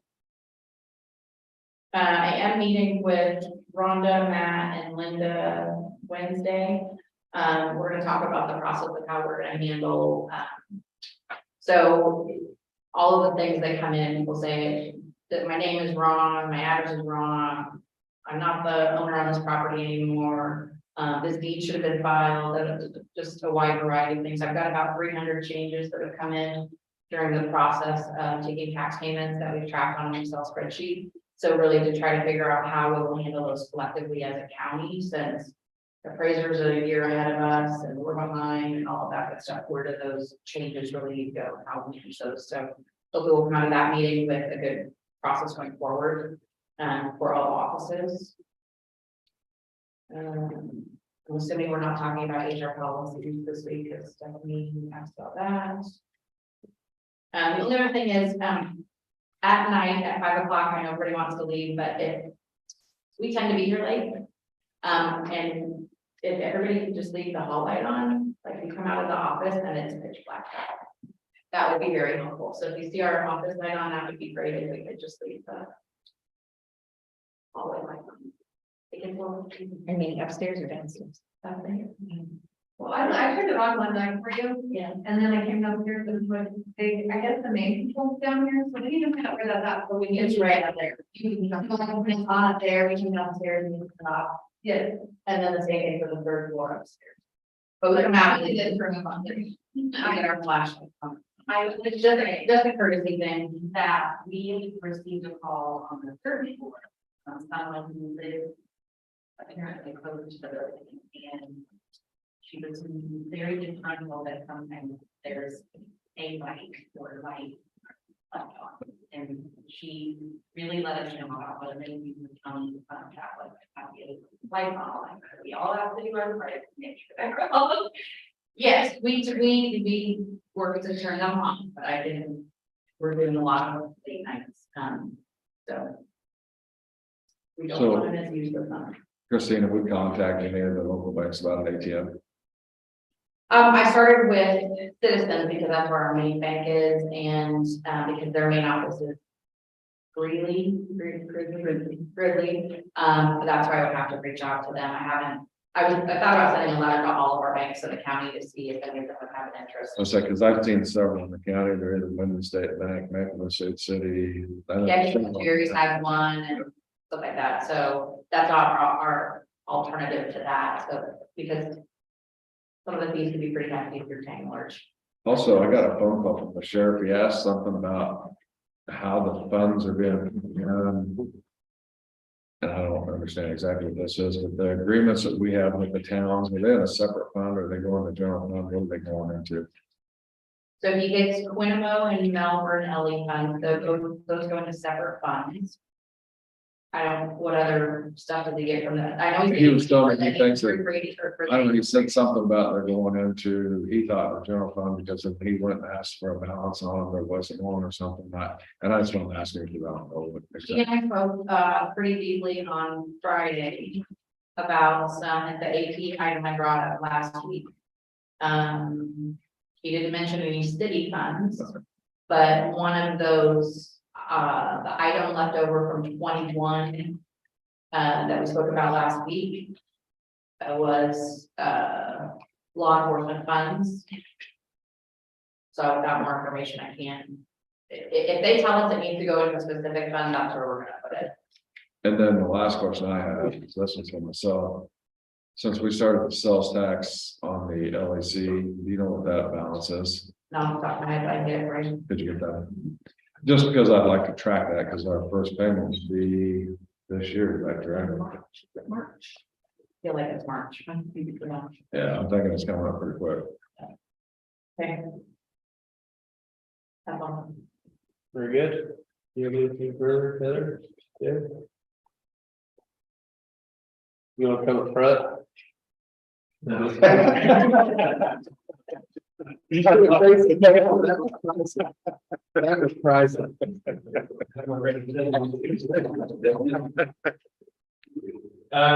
So we have completed the third floor carpet in the courtroom, that is all 100% done. We have completed our work in Jennifer Shearman's office, thanks to Matt for helping us carry a 580-pound radiator out of the building. We are still looking for HVAC support. Kennedy team, who was doing all our HVAC stuff, went out of business on December 31st. So I know Caitlin's got some HVAC work going on in the health department. Might just kind of gauge who we're going to use for that. Is there a national phone line for train that can give us who their? They only do the software side. So they won't even tell you who's their authorized. I mean, I think there's some people that can be trained and certified, and that's why we use Kennedy team, because they were trained and certified. So we'll have to see if we can't find somebody local. Then we're starting to work in Judge Wine's office. The judge, she was, had some requests for some work done. And we did some work at the senior center on a sink.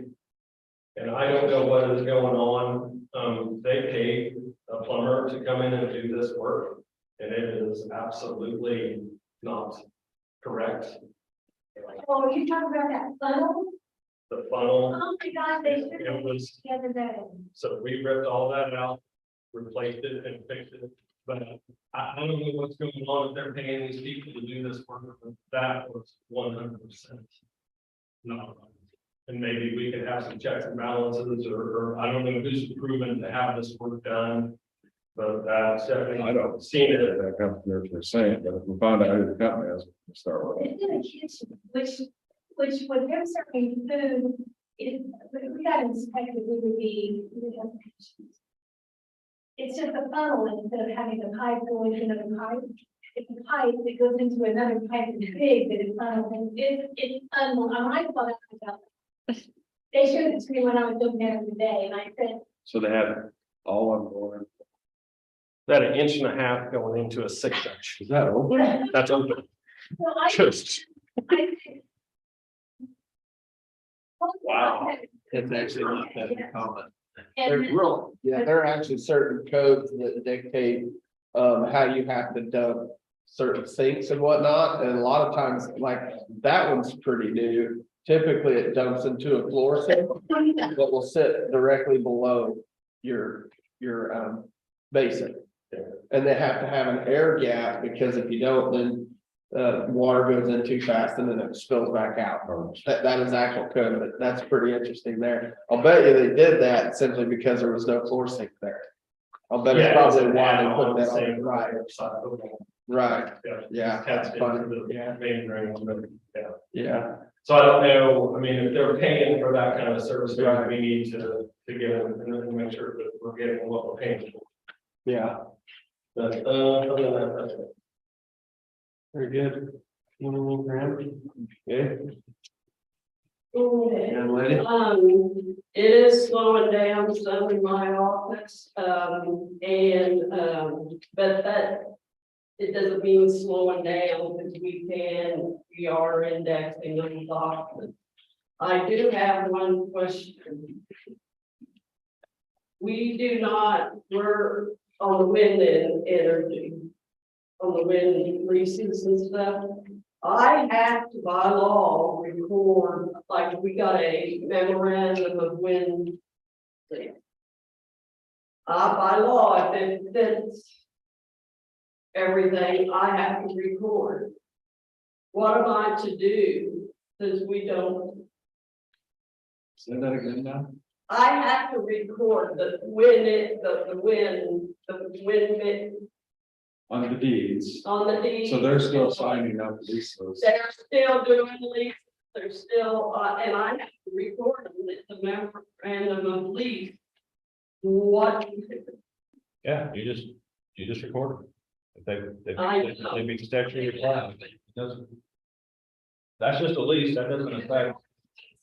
Yeah, that's all we can do, okay, I wanted to ask a question. Yeah, as of now, they're not allowed, but I mean, that doesn't mean they can't, that doesn't mean they can't, right, there's a Yeah, mor- leases right, are there's a moratorium of actually putting them up, but one moratorium on. But they. leases.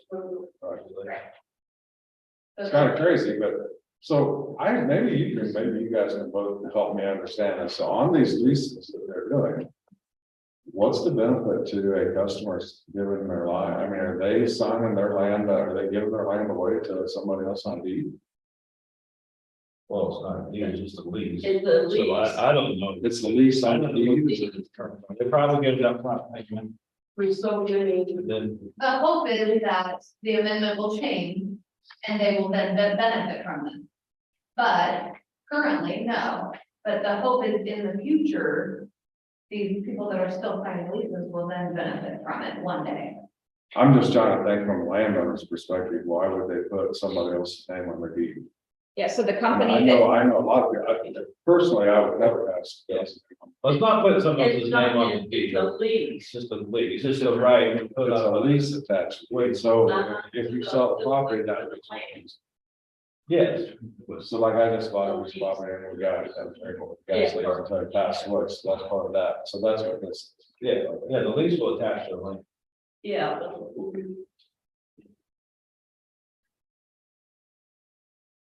It makes a little more sense, but I don't know, if you just want to sell your land out, like, if we're gonna jump. Just like companies come around this area doing oil and gas leases every once in a while, and nothing's ever developed, right? To answer your question on the thing goes for the next 2 years. I'm sure at some point in time, they'll be back asking us to reconsider. It may be this year, it may be next year, it may be after a new election when if they get different commissioners, I mean, it's all gonna base on who's sitting in the chairs that vote on it, so. That's all I. Are you there? You have anything? Right. Grant applications opened last week, and I've been working on applying for grants.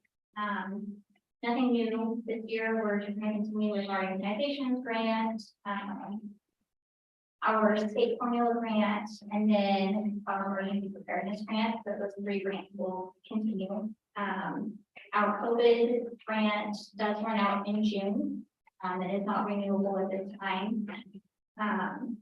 We do still have about 71,000 to spend, but that is potentially an inaccurate number. It may change after they finalize everything we just submitted for the last quarter. The primary of those expenses is the HVAC system, staffing salaries, radios, and office supplies. That's really all that we have on to spend on that grant. Our new RN has been approved and she'll start February 6th. Unless something changes, and at this time, the plan is for her to start February 6th. I'm planning a free public orientation with the child care licensing department from Lyon County. It's based in Lyon County, but they do like 7 surrounding counties. There's a little bit of a child care problem in the county, and nobody can find care. We've had several daycares closed. I've had people coming to me asking me, how can I legally watch children in my home with no license? And the answer is you can't. So I'm trying to get that free public orientation going. I did one last year. We had a great turnout last year. We had like 6 people show up, and of those 6 people, 5 were licensed. So it turned out to be a good thing. So I'm working with Jamie to get that going, and it will be in about a couple weeks on a Friday afternoon. So hopefully more people can make it out. And I've had some big clients have inquired if we're doing another community baby shower like we did last year. I'm looking into it, seeing what the expense might be. I know everything's kind of up. We are potentially going to receive a donation from the Lee family that they would like that to be used for baby items and things to help parents and families in the county. If we receive that donation, it would go towards doing a community baby shower again. Pending expense wise, we would plan it for March, April, or May, depending on how expenses look and if we get that donation. And I'm working on planning a health fair for this summer, around the end of June, beginning of July. And that's all. Good. I have a planning and zoning board meeting, okay, for tomorrow on 2301, which is the Graver case. I have a pending case, but we're not quite, it's not processed yet, so it'll all be paying you for a couple months. Say that. I have, this is not a decision that needs to be made today, but this is a bug in here. I have reached out to the local high school in reference to their internship policies and their work studies. Like some students can work like 8 to 11 and then go to their core classes in the afternoon. I don't need help in my office personally, but I feel like if we're going to be community, we should probably try to involve some of these kids And who knows, it could lead to job hires, it could lead to some, possible, they have something on a resume. And I have all the policies in my office, some haven't got to me yet, but on their work site study, to see if you guys would be interested in something like that. So this thing, I talked about this last week, because Osage City has it, and I actually had my son working at the farm lot. For my mechanic, not with me, working with the mechanic, but that's offered to seniors. It's at a no cost, no, I mean, you can't pay it. But it is something where they gain experience and you have to give a report on them, on how they're doing and so forth and so on. Yeah, Linda does. I think Linda has it. Senior. I think I we know, I would feel definitely that. job. And that internship has been such a positive impact on him on every level. Like he's learned a lot, he goes to college from 8 to noon and then goes to work, he can only work 20 hours a week and so can these students. But it gives them some experience, like not all kids want to go to college, like a 4-year college.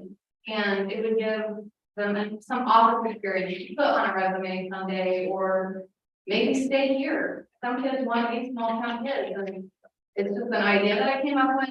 I just think we could get involved in the community a little better that way. Like I said, my office personally doesn't need help, but I know there could be something as simple as filing, answering phones, running a position available. I just remember there's other offices that could use the additional help. And I say, let's get some positive young blood in this building. Like, I'm all for it. Kids that want to be here and like look for coming in here and learning every day and perspective, Right. Stephanie? Yeah, actually, I got a phone call, a lady that's in college that is, part of her curriculum and having to do so many hours of volunteer work. I did get forward that to Christine because she's an answer in the treasury department and all these phone calls. One thing that we might have to look at on that, and I'm legal counsel would have to confirm that also, but our work comp policy would have to see if that would cover internships and whether that's in our policy, because we'd have to make sure that if while they were, even though they weren't official employees, they would be covered under our work comp policy. So that's something we have to look into. Which they're looking at some of our policies now, so we can Yeah. add that to the list. So in internship policy, what would be covered, what wouldn't be covered, and those, as from an HR point of view. And then, since everyone that works here has to go through a background check, would we require the volunteers to go through a background check? I mean, those are some things that, if we wanted to do that we probably want to look at on the back end too. So just throwing that out there. That's something that I work on. I think it's great, but we've got all the little HR. Yeah. rules that we have. No, I get it. I just wanted to. Don't let that be a roadblock. That makes sense. One thing. Yeah, Back. right, right.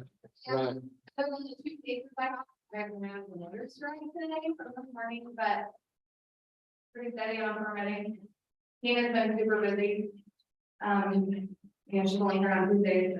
She was about a month behind. She's now about a week and a half behind. So things are getting a little bit, she's getting caught up a little bit.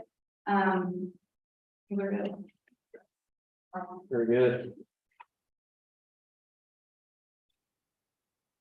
I have some of our staff, so we're only 23 days into the new year, but as a whole, we filed in this report 150 cases. That includes 55 civil cases, which includes limited action, civil, mechanics lien, state tax warrants.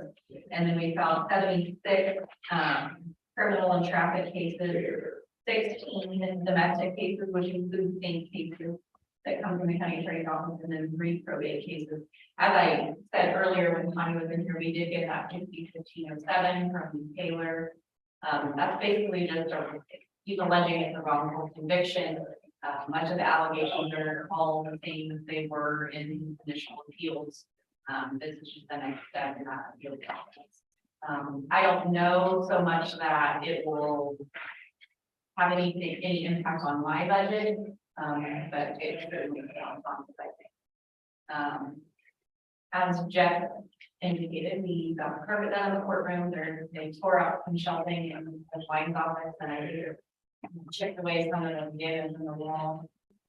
Last week, and we're just gonna work that direction. We sent another 50 some boxes to the Casey and Associates. They do back scanning, so that's just more towards our push. I mean, space in this building is limited, and I have an entire huge beautiful room full of old files.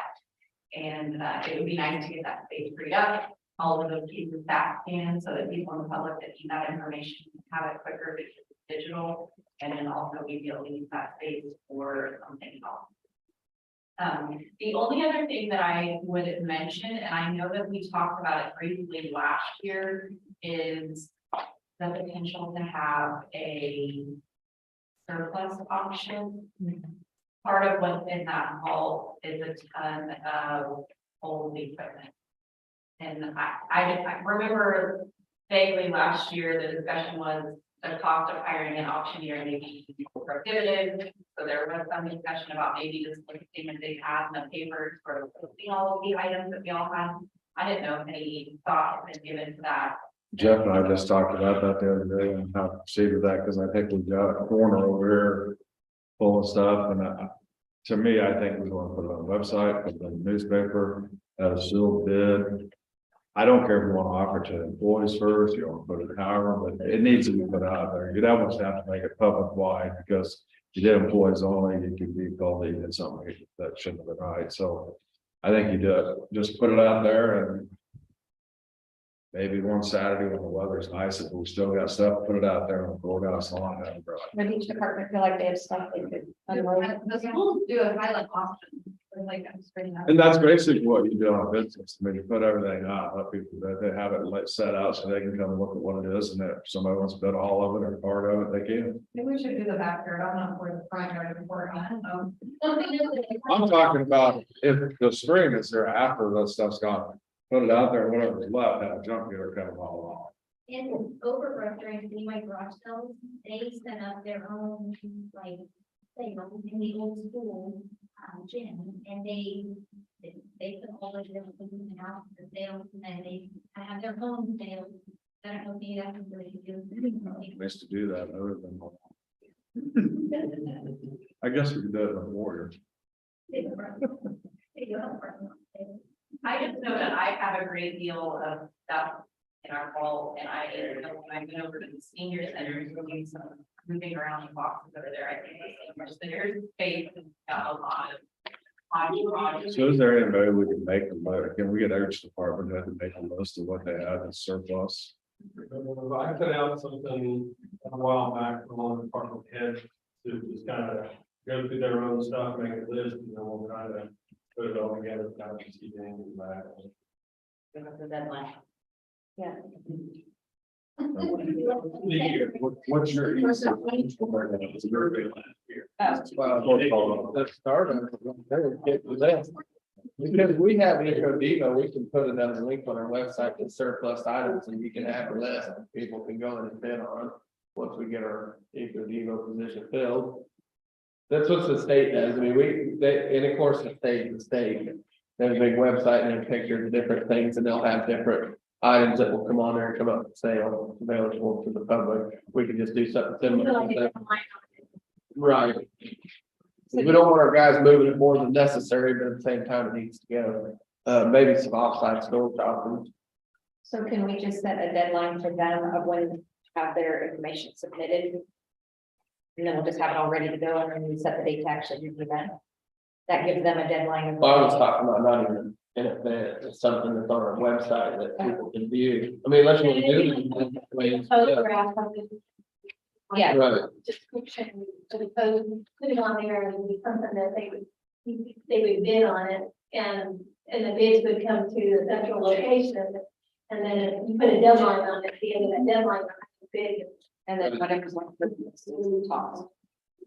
We usually do it on the site, whatever. I think some people are wanting this stuff. Yeah.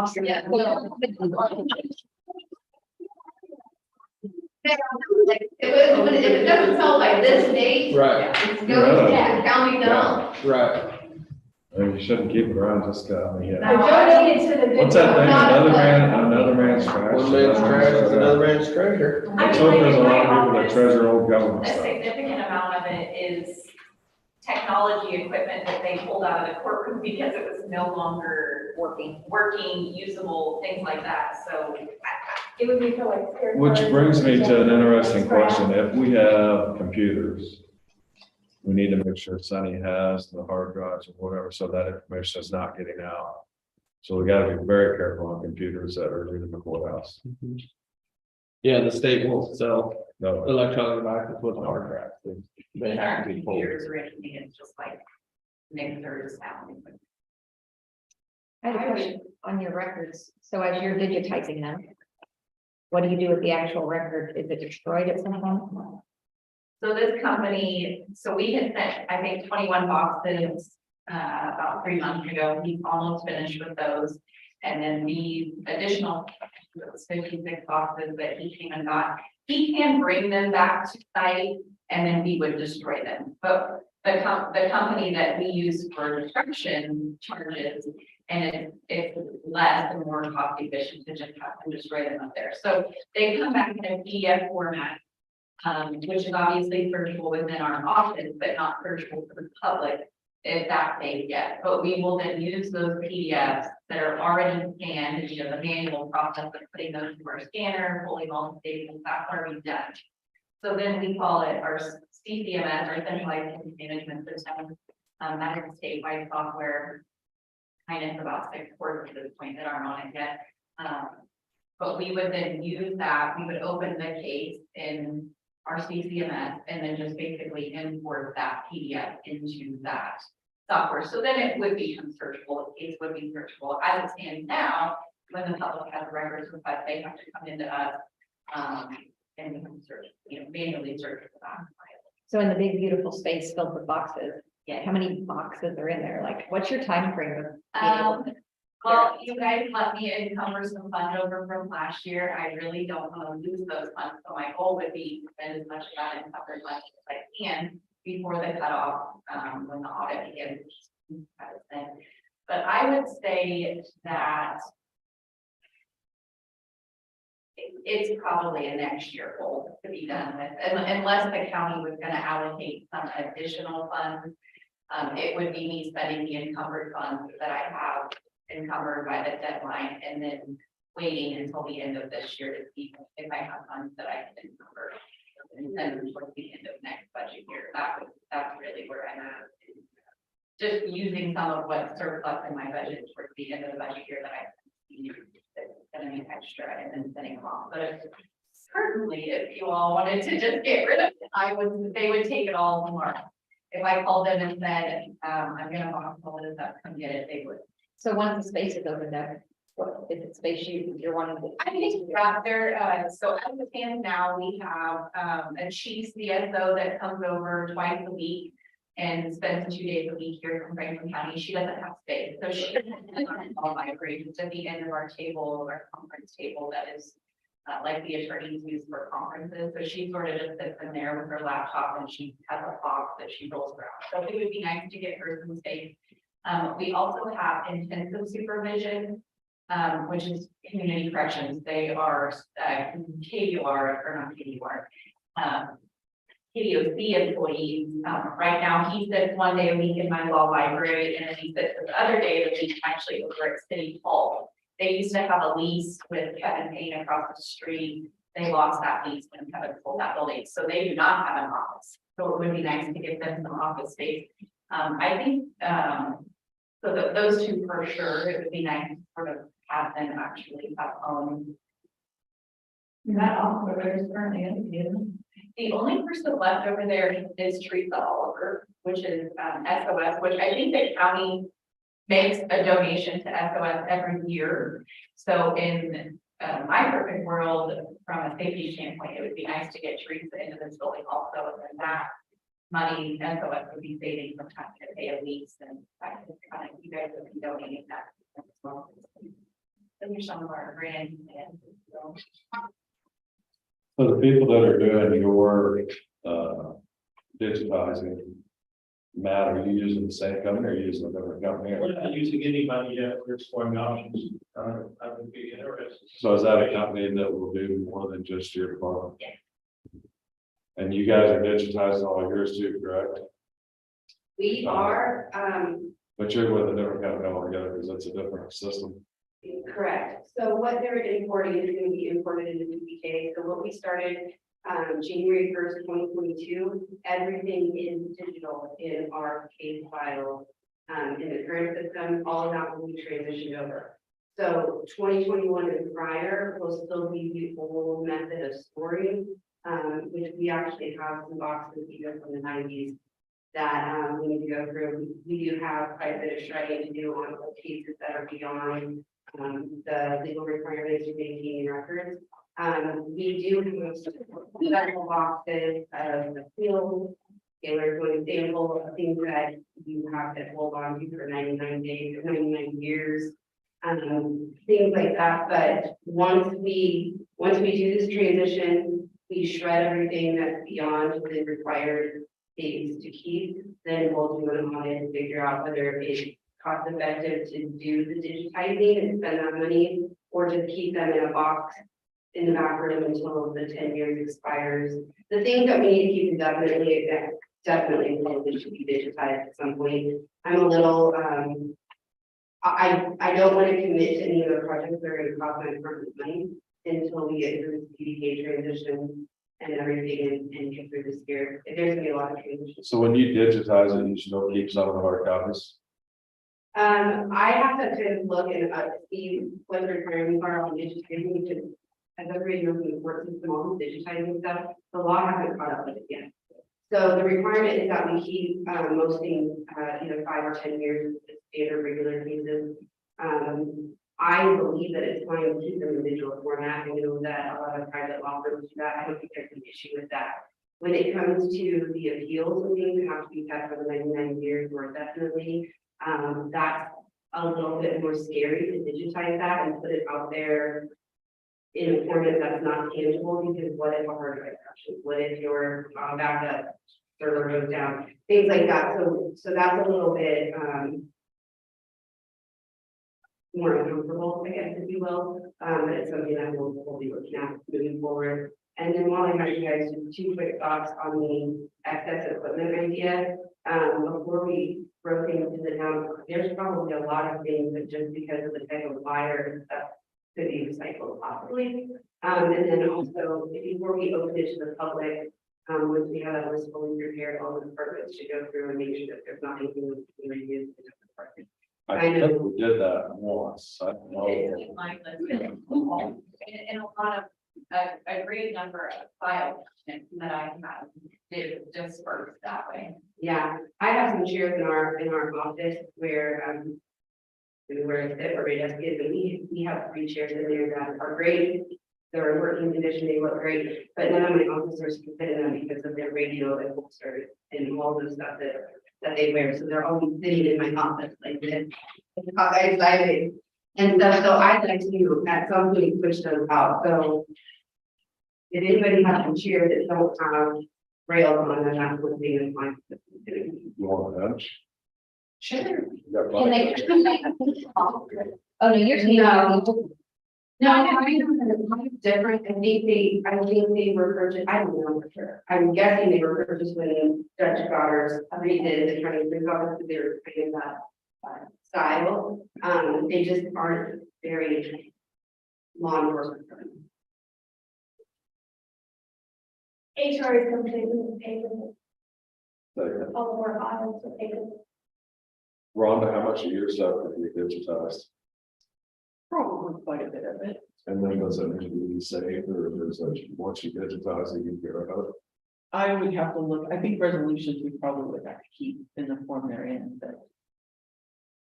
And Linda? I've got, mine is digitalized, but I keep the hard copies because the computer's down. There has been an error in the, we have lost the digitized document before, and I take that hard copy and read copy it. in the treasurer's office, how much of that can be discussed. I was contacted by, I think the salt mine people. A few months in, and they were doing some stuff. I have no idea how much of, because they actually ship it back. But I know that a lot of the retention on tax documents is forever. There is a rotation on like the motor vehicle daily work and stuff that we know. We already have a bunch of that, so we're getting ready to rotate that out again. So I don't know how much is digitized, but I know that that process apparently started at some point. And I asked that for the very reason, this office right here that we're using currently at one time was in storage. They had storage there, storage here, storage there, files everywhere, so storage is a major concern in the county, because there's only so much room in the courthouse. And it's not like you can add on to it very easy. Yeah, I mean, there's stuff like in there, the old books. But when I read through the requirements for record retention, a lot of that, some of those old packages you have to have forever. And the statutes don't speak to a lot of digitizing it. I don't know, yes, digitizing is definitely something that the statutes are slowly coming around to. For a while, in the district court world, they were, well, from this point on, the digital becomes the original, but from this point backwards, it's different. And they finally sort of updated ours, that the digital becomes the original and it can be destroyed after, and the digital is. The good news is we got fun on the way, in the 2 years, we should have. That's when I know that the sheriff's department, the new law enforcement center will be open. And when that happens, we will have that building back there that we could repurpose for some certain things, which would create some more room, also maybe storage, because there's a cells in there already that would be very secure. That would be used for storage, and then also to use obviously nothing else to figure out how the, whichever commissioners are here then, I mean, you're probably talking 2 or 3 years before you even look at it, but there's capabilities there to utilize that building for a lot of uses. There will, even in the district court world, there will never be a day when we have no files, nothing stored. But if I can certainly slim that down to where we have a vault within our office, and if I can just keep it to that, and then have the storage room down the hall, turn back into office, which is what it was. I said, how many rooms upstairs are used for storage? Just the one big room is completely storage, and then right off of my office. I don't know if you remember when you walk in, there's almost like a bank, like a vault door, that back in there is storage. So then there's a library. The law library is actually a completely separate, it's got its own fund, monies are paid into that part of court costs and fees. There's a law library board and a law library. I'm just trying to think how many rooms are up there right now on that full library. That's not really storage, that is mostly conference-based, law books, research, things like that. So there's no storage in that. She just uses it sort of as a makeshift office. I also have mine that company goes in and puts it in film, and I have it in the underground vaults. My scanned documents, sometimes they will fade, and I have lost them off of there. So, with my law, they haven't actually made that archival. It's just the film. There's also storage over the fingerprint of that document. Oh, there's a back there, that's helpful. I don't. They're off my office. You know, that's- Those. Yeah. I know. Those are- But there's one. Are they from the district court? I have about 50 boxes over in the senior center. There was when I started like 50, but I was able to destroy. A lot of them were bank records that had already had destruction orders signed, but nobody had just gone over there and dealt with it. So those were destroyed. So I do have a small portion over there that are transcription notes. Those have to be stored forever. I know when we first became commissioners, we took a tour of the senior center, and I was dumbfounded, the other one bothered me. Well, they're The not one back changing there them, was useless, I mean, all it is files, and just, and the boxes are falling apart and. I don't even know what happened, they said they took them all over there, and I'm like, you gotta get it. It's not bad. I think probably that, I mean, I know that my office previous to me was guilty of, you send them over there, then you forget about them. So she had gotten destruction orders to destroy all of the bank boxes, the boxes of bank statements, but had never went over there and destroyed them. So I did that, got rid of what could be. Caitlin, what about your department? You got a lot of records, because you're some medical records, so they gotta be very careful, so on, that's.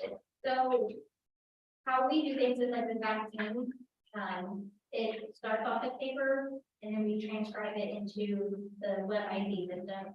TB skin test is really the only thing that we keep paper-wise other than the COVID testing. And COVID testing is just the same. I input it into Lab Exchange and then I keep that form personally for my own look back, just in case I were to be contacted by an employer, school, anything like that.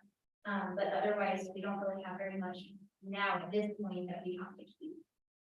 So for anybody that's listening and hearing us talking about all this, security is a big deal, even for the courthouse. There's a lot of records in a lot of places, but everything is very secure. We watch it, we monitor it, make sure that it stays secure. So mainly protect it. It's it's everybody in the county's information. So Ron, do you have a bunch of your stuff is at the road and bridge building, but do you have a lot of materials that you have to hang on to?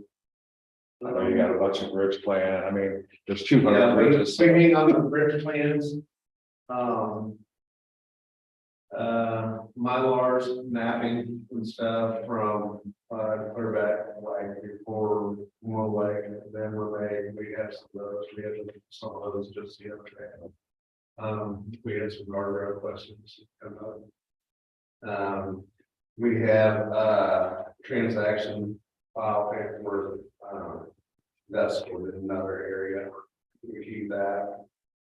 And, kind of invoices we have.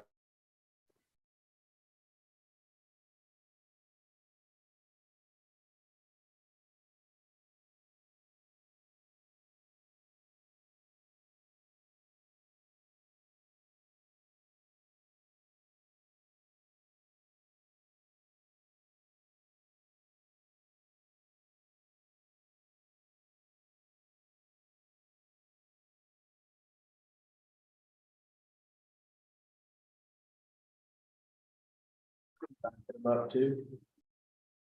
Our files, the CCMS, the centralized case management system, is actually managed by the state. So it's managed by state servers that are.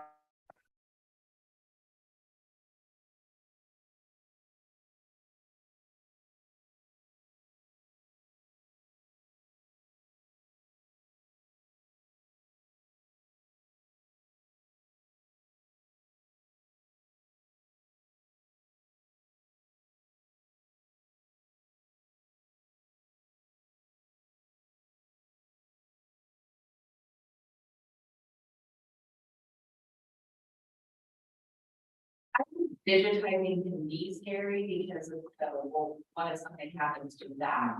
But the same can be said for having it in paper. What happens if something happens on fire, or water, you know, even just for our office, sometimes it's there, but you have to find it, so it's really even accessible. Right. So It sounds like my desk. I think I think it'd be scary, but if you make sure that it's backed up on site and all of that, Yeah. I have no concern about losing anything that has been digitized for us. Very good. Brad? Projects, we have several bridges coming up this year. We have a state road bridge that's gonna be behind, one way. It's gonna be a fairly large project. That was set up before I started, and then the state kind of slowed down on some of their stuff, so. It's picking back up this year, which is kind of nice because we were not picked for state funding project this year, but this one was set up the year before. So it kind of seemed like we can go to next year and we'll apply for more state funding.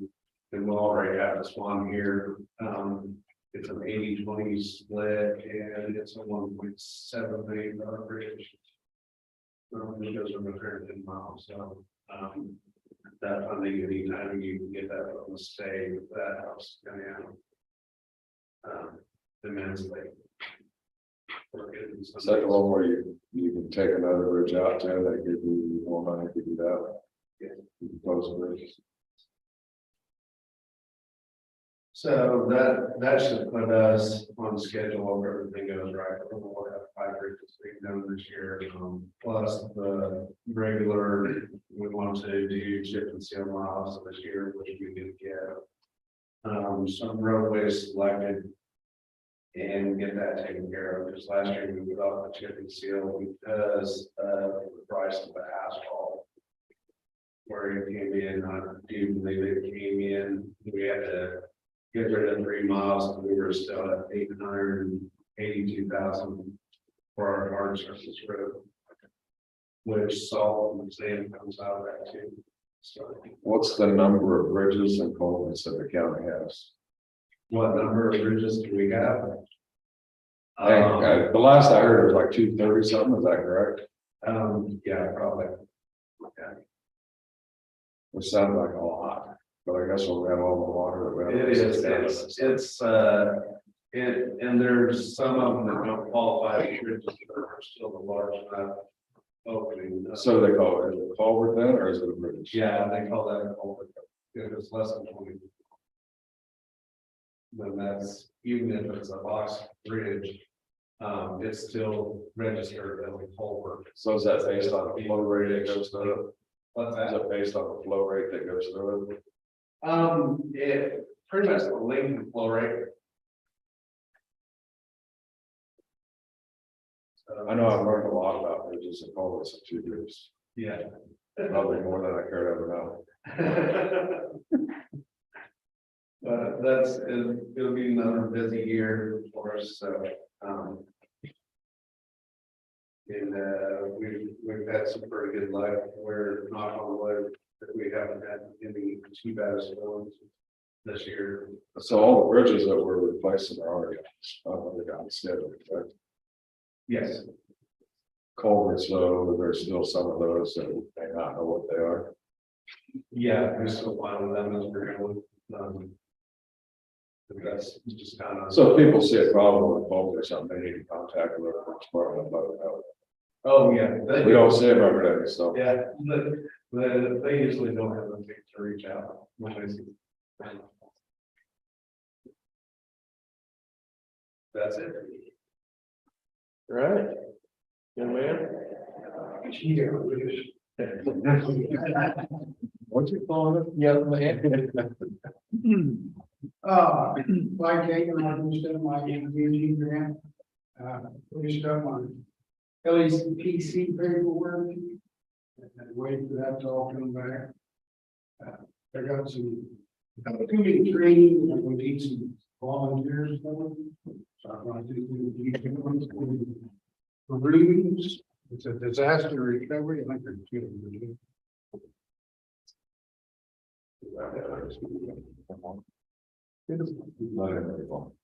Only make 10 minutes. But this is a disaster recovery, we'll need some volunteers and department heads.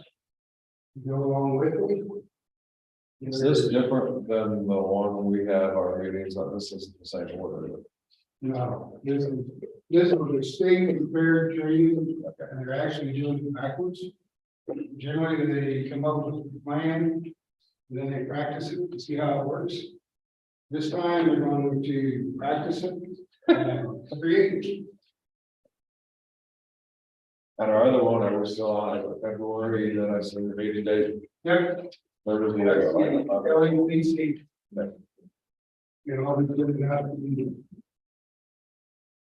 We'll share But they're asking for 6 representatives on each county. It's not their largest delegation, You have to go to all of them, No, ours is in a, the 20, the one to be. 22. That's I what, went to the volunteer, but I'm gonna be gone. So they're looking for six, so not necessarily six from us, they want people from the city. well, on the next page, there is a. That's what I'm looking at, yeah. Elected appointed officials, mayor, city, county manager, emergency manager. Surely you can get a variety of. Well, I'll be happy to nominate you as one. Well, I think if you look at that first line, you got one. And we're talking floodplain management, stuff like that, you want Ryan as one. Or somebody can go to Rich Portland. Yeah. That's why I'm giving it out now, to everybody a chance to look and see. Now, can I send someone from my department, because I will probably be on maternity leave. You don't want to get. Yeah, it doesn't have to be department head, just Right. somebody from the department. It's actually, when this, should this happen, the department heads are gonna be busy doing everything, you know. I would rather have somebody not. But like you're a one man department still, aren't you? Yeah. Well, unless you wanna kick in a bunch of money, I can find somebody else to help. But, and then I also got some training that I just had already for the new disaster. It's called Orion. It's for after disaster happening, people can go around and with a laptop or iPad and look at a house and determine how bad it's been destroyed by tornado, flood, or whatever. And then it puts it all back into one computer system. And it works either with internet access or not, so. You don't have to have. You don't have to have internet available when you're out driving around, you can just load it on your iPad. And that's coming up. Remember what they asked you to. I don't know. Off the top of my head. And there's a good volunteer on here, it looks like me would be the chairman, since he's got a lot of these things. I was already gonna say, I'll be there and a couple of my people, That'll be fine. because we have flood disaster potential and public works. Yeah. That's why I'm coming up now, so wait until before, when I gotta get the six volunteers and then enter all the information into the system so they can register. Well, our historic preservation boards, who is it? Is that the historical society? Or do we have a different word for that? The bottom, the last one on there. That would be the story. I mean, I can see where they want to work. Historical. So basically, right now with this, I'm looking for information. You all would be interested. You can send it a link, but expect to be great. When do you need this by? Huh? When do you need to have this by?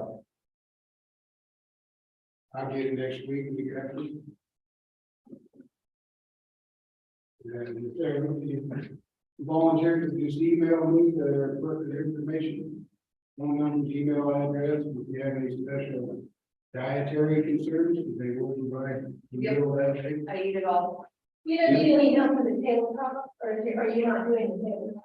I'm not doing the tabletop, I'll be sitting at a table and the stage do it all work. Okay. Is that for cancer prevention? So Pardon? what were you just talking about? Oh, they're on in March, it is the tabletop, and that's what I was wondering if you need to volunteer for the tabletop in March, because I would be willing to help with the tabletop in March. Actually, I believe our tabletop is April 20. Yeah. Oh, it's all. April 20th. You know, it's the same one that's at different location groups, it's the same. Yeah. Yeah, our tabletop is the one that they put. One of the other two people. It's real interesting. I used to work for the adjutant general, KB, emergency management. We used to participate on the. It's really interesting if you get a chance to go. I mean, you're going to learn a lot. Very eye opening. I'll get you the information, it'll be myself plus one, and I'll send it over to you. Are you gonna go to the city or? I can do it both. Well, that's true. I'll give it to those, you can spell out there. Okay, gotcha. All right. Other than that, that's about all I got. Any questions? Heather, do you have anything further for our department heads? No, did we decide on a date for everyone to submit what their, extra equipment is? What's that word? Oh, Surplus. Who are we submitting it to? And what's the date to have to give them to? Jeff offered to compile it. Go right now. Okay, so we need a new date for submitting it, and are you okay with that, or, okay? What is enough time for all of you to be able to kind of look through your items? I don't really have anything, but like Amanda's desk and all that stuff, we're meeting that, right?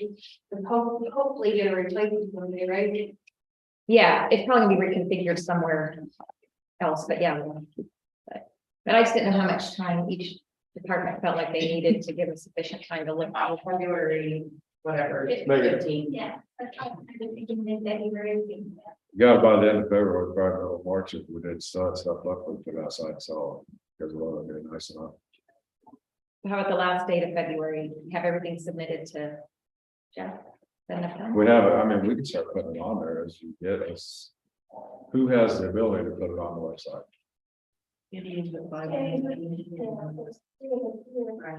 So I would say, if he gets the list, give it to them, let them get pictures and get it on the website and put it on it, or, I mean, we'll just keep adding to it. Because then people can see it now, later, and whenever they see it. You want to put a, I don't know if you want to put a, after you post it, do you want to put a bid date, bid closing date on it, or do you want to extend it all the way out? What's what I'm wondering is, if you put it on there, do you want to put it out there and have it for the first group, maybe put it out there for 2 weeks, get rid of that group, stack it, because then that would open up that area.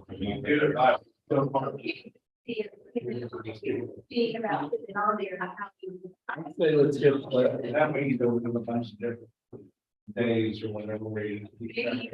Maybe instead of using the man hours to take pictures and catalog it, maybe you just say that it's available for viewing on this date, and Sure. people could just come in and set up appointments within each office. That. It's actually, if it's where it's at now, they could look at it every day they come in. I mean, much of it is locked in my vault, but I mean, Jeff. In yours, right. Are happy to, That make it a lot easier than trying to move it to the central locations, and kind of look at it, some of that stuff. big. Big. So 30 We would days. need to know who they were. Can you use?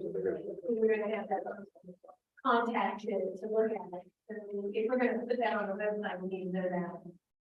And we can list the items and decide to be utilized as same contact. So let's get that list. Start there. Right. So the last week, we had a chat about having a meeting, one meeting a month, with no binding action being taken at those meetings, and just having a conversation with department heads, individuals of the county, whoever wants to come in. So like a work session. And I think what we talked about that day was maybe doing it on was it the third Monday? Yes, I think that was what you guys talked about. We could put it on whichever one the department head meetings on and have it on that day. And make it just a work study session from, I mean, we could still have business early, get out of that and get into this, because the one thing you want to do is go back and forth doing different things and have just, here it is, let's talk about anything or the county, let's talk about. So the big thing is, what's your guys' feelings on that? I think the commissioners all agree that we all think it's a pretty good idea. It's just a matter of making it work logistically. So just in essence, what this meeting is right now. It could be the general public also. It could be anybody in the county, it's county business. No votes to be taken, so if somebody has concern within the county, and come talk about anything they want. It's no votes are gonna be taken, nothing will be decided, it'll just be a conversation that it could put things on the agenda for a later date. But you will have regular commissioner meeting, not those mornings, like early. If we need to have one, we'll have one. Okay. 'Cause I was The way I understand it. schedule for my planning and voting stuff when it has to come to you and it may. Right. I mean, if there's stuff that has to be done, we can adjust that schedule. But the idea is that the biggest part of that day would be for county business, whether it's individuals, it's department heads, whoever. Because that, even though we're department heads, we're still part of the county, so everybody may have So their we own choice. do this still too. So we'd have one of these a month plus a. No, have this with them. It's all gets wrapping all in one. Be like the meeting right now, but then the people from the community would be able to come in and have me or as Chris. came. Absolutely, because they could be here right now, but the idea is to have it where it's all done, and like the lady just wanted to talk about Plumbers Creek Road, she can go on that deal. People with road closings, they can come talk about, it's to get stuff, if it's something that you believe you'd like to make an agenda item out of it. Because right now, the way the agenda is set, which I'll get into in a minute, but it's hard when people call up a commissioner and say, hey, I would like to be on the agenda for this. So I don't do the agenda is done by the chair. So when I ask somebody, hey, I don't do the agenda now, it goes through Les, so please call us. Because it makes it a lot easier. If Les isn't available, then they contact the county clerk. If every commissioner is putting stuff on the agenda, we have an agenda that's a total disaster.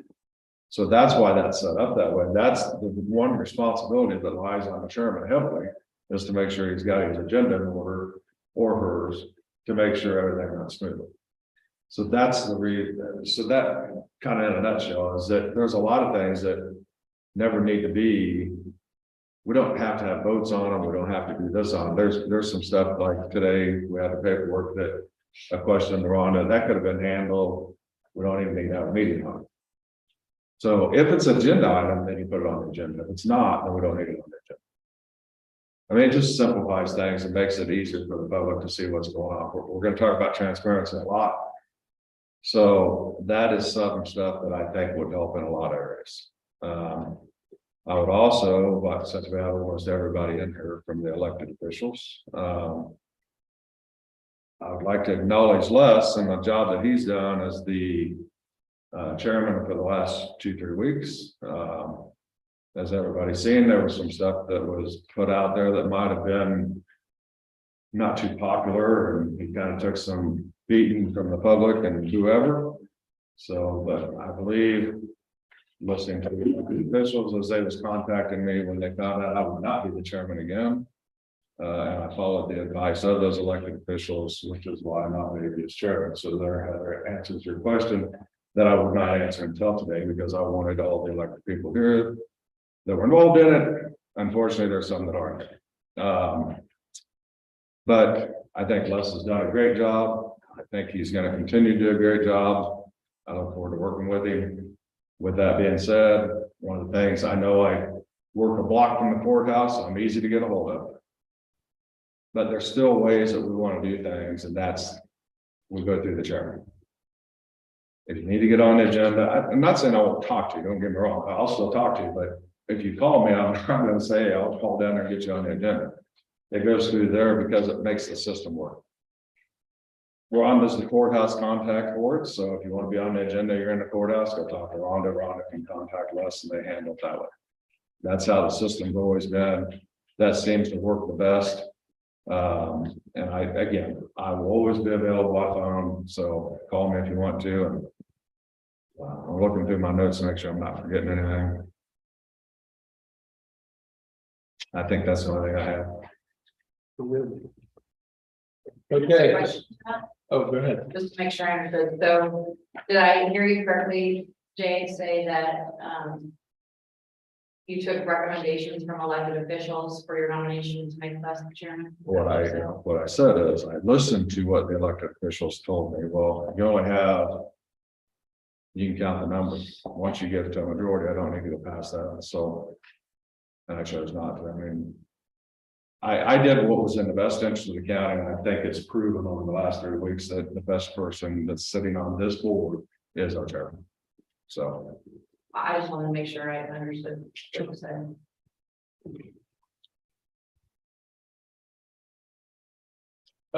Thank you, I guess, for the sentiment. That's, it's part of my job. I take it very seriously. One thing I learned a long time ago when I started serving for public boards is that you are not alone and you are not the grand master end all be all. You are the person that pulls all of you together so that we can work together in the same direction.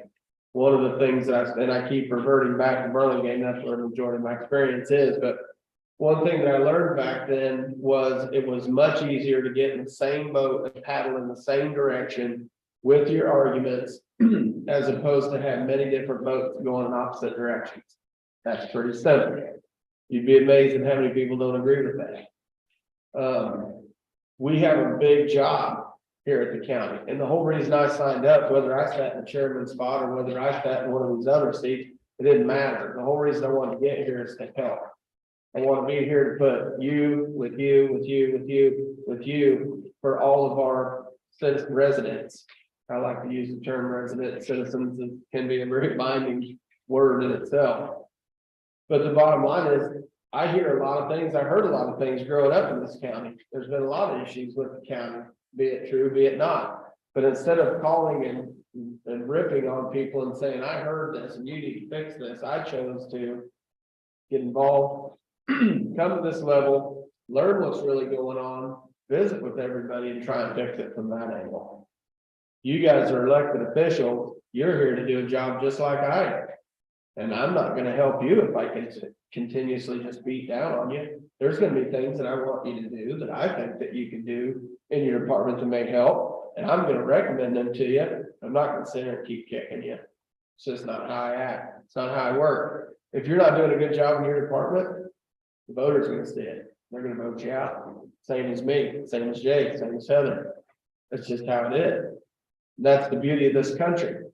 We live in a country where so many times it gets said that it's a democracy. It's not a democracy, it's a republic. We all know that. We have a constitution that protects all of us and our elected officials and our people. Our people give us our right. Everybody knows that. Sometimes it just doesn't get followed with. Thankfully, the young lady that spoke earlier, she feels like she is one of few and she doesn't have a voice.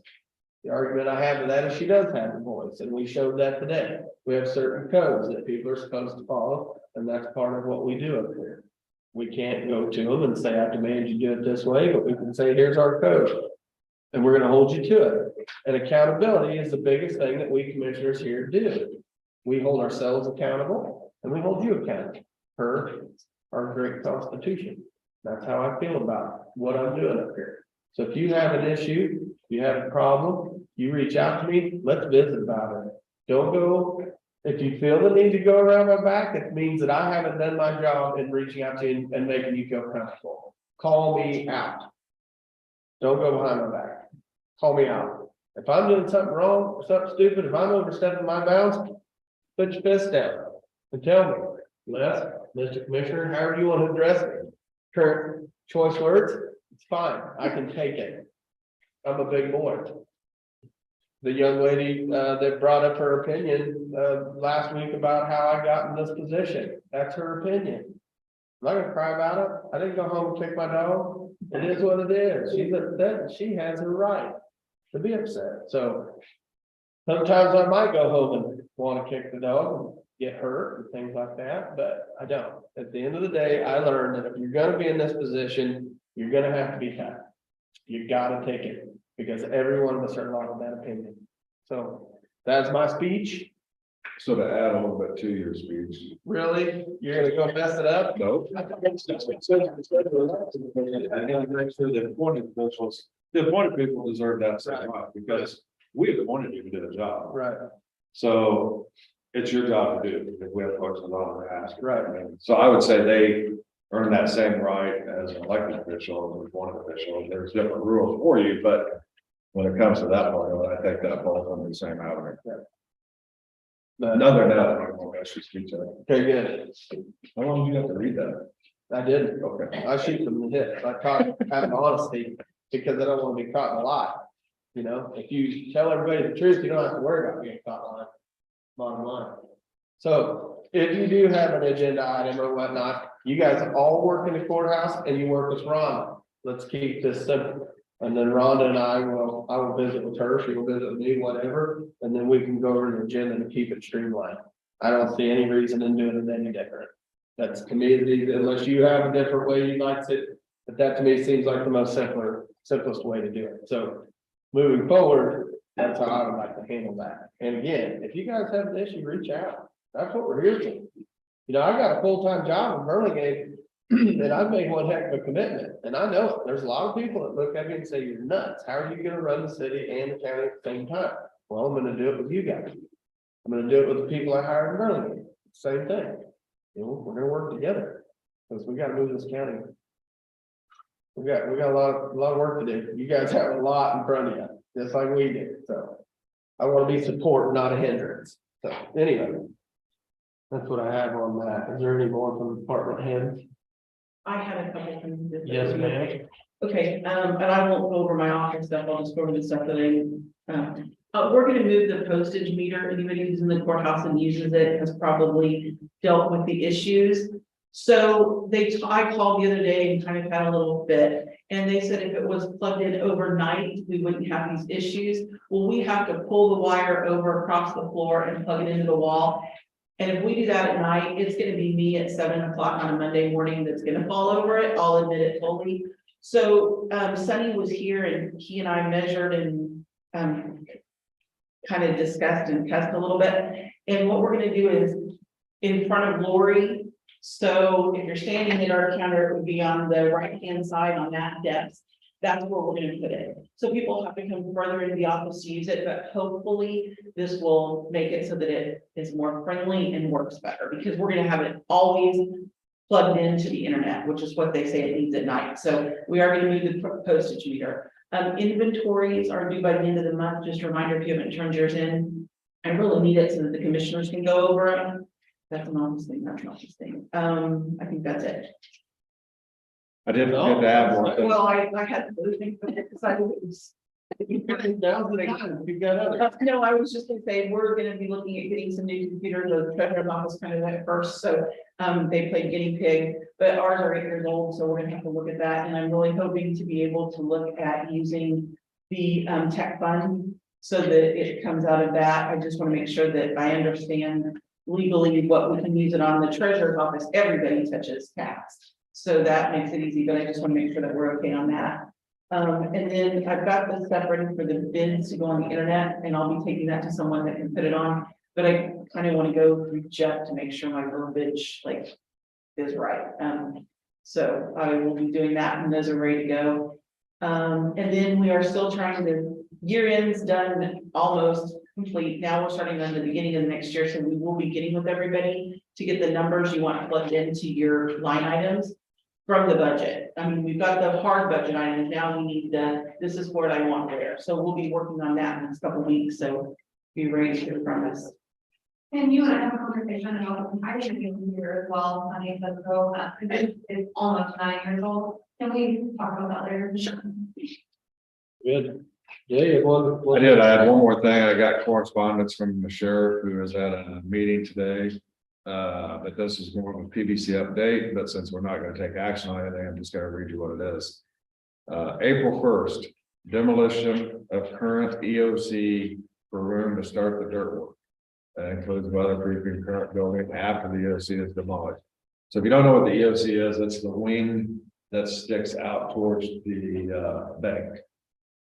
So that'll be taken off that building. April the 15th, the start of actual excavation on the site. So dirt work will start. May 1st, they will start construction of footings for the new structure. So things will come into place pretty quick. I'm sure we will have a groundbreaking ceremony at some point in time. We'll have some dates and we'll do that. But again, it's coming. It'll happen pretty quick. It'll take 16 months was their projected date. Is that correct, Heather? The last conversation, we had 16 to 18 months to have it up and running. So The people that have been asking me that question, that's the latest information. I just got it this morning, so. And Heather, I did just receive that bill from, is it Ben? I sent you something, Did you send? Okay, I just got it at 10:23 this morning. I sent it to Okay, you two gentlemen this morning, so. Do we have any updated information on the new radio system? I believe they have all of the.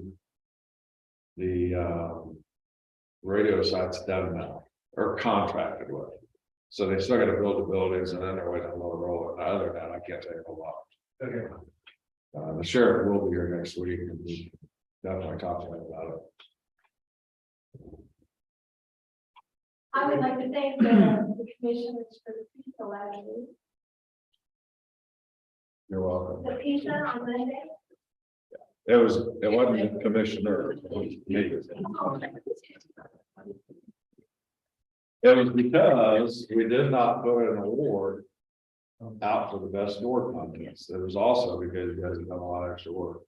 That's the other thing I want to mention real quickly, because, you know, we talked about teamwork. In the month of December, there was a lot of teamwork showed because there was a lot of help given to the treasurer's office to get people taken care of with the statements. And on that, the commissioners, I know they all appreciate that. I'm sure the treasurer does also, so. Very good. Anything else? Sure. You want to recess for 5 minutes and think about it? Nope, I got that. Heather, do you have anything further? For department head? Okay.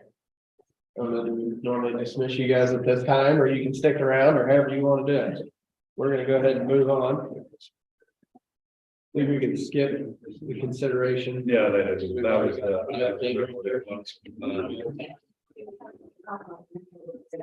Yeah.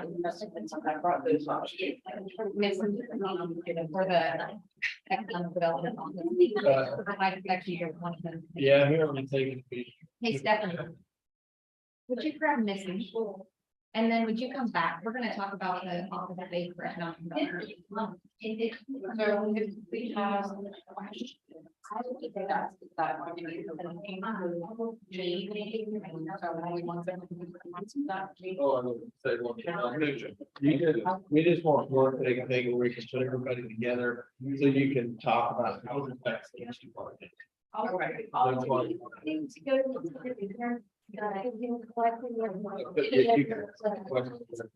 That follow up from me, and I don't understand. Need to go get it. Well, we had. You want me to do that? You can get it, but they- Yeah. Somebody's. Yeah. I don't think there's any way that's back this way. I just want to, oh, is she, they're going to go in. We can actually put you under comments and concern. Well.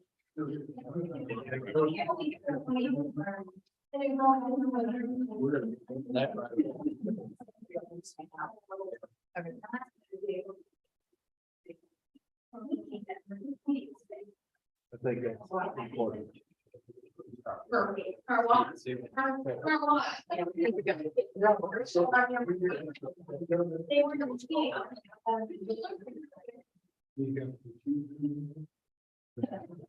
Yay, good here. Oh, Tell you what, it's killing. I love it. So we want to. We're gonna put everybody as much. Well, yeah. Wait till later. The 10th and the 21st. Actually, I never did. Or the day before that. That would be pretty.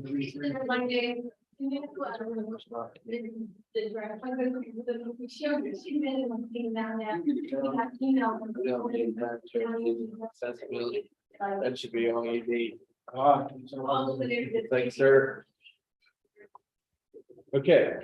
Thanks, buddy. So, no, that's not committee, I'll call you. We're gonna go ahead and add Christine to the agenda real quick. We're gonna jump her right in front of you guys, because she can get back to work. Well, I just wanted to follow up on the, Kansas Department of Revenue civil suit against the treasurer. And see how that gets handled. Because it turned out to be filing for noxious weed. And I don't know how that's been handled, but from a legal standpoint, if that's us. How do I, as a county representative in that kind of situation, close the loop on that type of situation? I'm sorry. He's not gonna know. I don't know about the situation. Okay, so, Kate Dorr has a civil suit against the Osage County Treasurer for sales tax of $400 and some odd dollars. That I found out was in the paper, and in researching, it has to do with noxious weed sales tax, which we pay. Right, and do you, sorry. Yeah, no, I understand, so because it named me, so I don't know, as a county person, how do we handle those kinds of suit situations? Well, once it's cleared up, you want to know how to. Well, I get in contact with them and the ST16, I think is the right number, were filed for their, when he prints them and brings them into us, we didn't realize there's no number on them. So even though they got them for the 2 years in question, they didn't have the correct number. Plus the address on the account has the old letter box assigned, letter H assigned to the treasurer's office. And he was sending it, when he typed them up to send them in the form, he was putting on the noxious weed address. So I worked with Melinda, and I can't tell you her last name right now, last week, and we sent the last 2 years with the number put on it, and I signed them. And then the one that we sent in last week, we had the number put on it. So, and we've corrected the address to the treasurer's box number. And then, there's another form, because they're really not supposed to talk to me, but she did so that we could get through it. But there's a form that we need to fill out that I can talk to them about it. But those forms have all been sent to them, and then she sends them to like her supervisor, and she'll let me know when they're back. So hopefully it will all be taken care of. So the money was paid, so there was just errors in the. Yeah, I Not guess gonna take it's like so- missed filings or something, but I think they estimate something. Right, they estimated the total, although it was already paid, and the forms were turned in at the time, they just weren't assigned correctly. Well, I have a couple of questions I think they're going to discuss in a second, because you said you were sued, so a lawsuit was actually filed, and you got a notice of It's that? a civil suit to the Osage County Treasurer. I've not been served with anything. I think it was just a notice that was given, but it was notice given to the courts, so notice came out in the newspaper. But I think it's all done now, and the ST16 form is a sales tax form, and it's changed now to an ST36. We need to look into it and make sure that if there is some sort of lawsuit filed, or there's a make sure that it gets dismissed. Yeah, so that was my That's question. what would close. It didn't name me personally, it named the Osage County Treasurer. So I guess I'll go ask Kelsey. Well, Where- no, I'll just talk to you Okay. and get the information and make sure. I mean, it sounds like it's handled as far as payment. Right, it's, Yeah, it's been paid, and now the paperwork is correct, and Yeah, it sounds like a mistake. in the future, and Kevin knows to put the number on it, so if I would be not here, then Kevin would know, and hopefully somebody else would know that the number has to be put on the form. Well, we need to make sure that if there is an actual lawsuit filed. So I'll talk to you and get it. I think the state's, did the state tell you, all you had to do is send that form in? She told me that it had to go to her supervisor, there's a chain before it can be dismissed, but. The But process so- will start. is it gonna come to me now and not you? I told her to change it to the box 210 from box H. But I am doing, our office isn't doing anything with it. No, but I guess since you're the treasurer, that's why you guys have always been on it. When he filled out his FT-16, he was putting noxious weed in his address out of the barn, the noxious weed building, whatever you want to call it. He was putting that address on those FT-16. That's why between that and not having a proper number on them, they weren't getting us put with the payment. Oh, when you filed and submitted the payment. Right. So when the payment went in with the ST16, I don't know, apparently they don't stay together. I don't know how that works. But so his information was actually what he was putting on that ST16. I guess I would want to understand if there's stuff that you file and you pay government payment on. I don't know why. it would go through the treasurer. Well, I don't have a problem when we do that form for the legal ease so that I can be the one to talk to him about it. Who officially pays the sales tax? The noxious weed department. I mean, we write the check, the commissioners pay the bill, but it comes from noxious weed. They're It's the an ones that collect AP it. payment, so AP processes it. Was it a check or is it electronic transfer? I don't know. why. We do it by check. Like, you collect funds, you don't pay them, right? I don't collect the sales tax money Well, for not just Collects the sales. he collects it, right? but did you get anything in the mail or just a notice in the paper? So I got copies and their recommendation of the letters they say they sent, and one went to a PO Box H, which doesn't exist anymore in Linden. And then one was addressed to Noxious Weed at their street address or whatever. These said it's a civil suit. These letters said there's a civil suit. No, these were the notice of non-filing, which those 2 years led to the civil suit. Did you ever get? They call it. Kelsey, right? Did you get a notice? of I got no notice of anything, There was a- other than just on the paper. Do you have a copy of it? Paper, Or was it the paper? I can pull it up online. I don't have the copy with me, but yeah, I can pull it up online. Are you here? Yep, right upstairs. Second sheet. I don't know. I'll touch base with you Okay, and make sure that if there is. I mean, it sounded when we talked about it, like everything was done, but it's like, well, how do I get a lawsuit document record as The supervisor has to approve everything, which I think is not like the same day process, so hopefully we'll hear back from them. So First Security Bank, that loan for the commissioners, you guys, that's like an AP item too? Yeah, that's a lease purchase agreement, yes. Okay. Well, I can't get it in. That was it, so I'll get with you, thank you. Thank you for following up and letting me squeeze in for Thank you. anytime. The floor is yours. Spirited young lady. We're candies. Last time you showed up with brownies for him. 3, 1, 2, 3. Yeah, he's trying to find them all on y'all.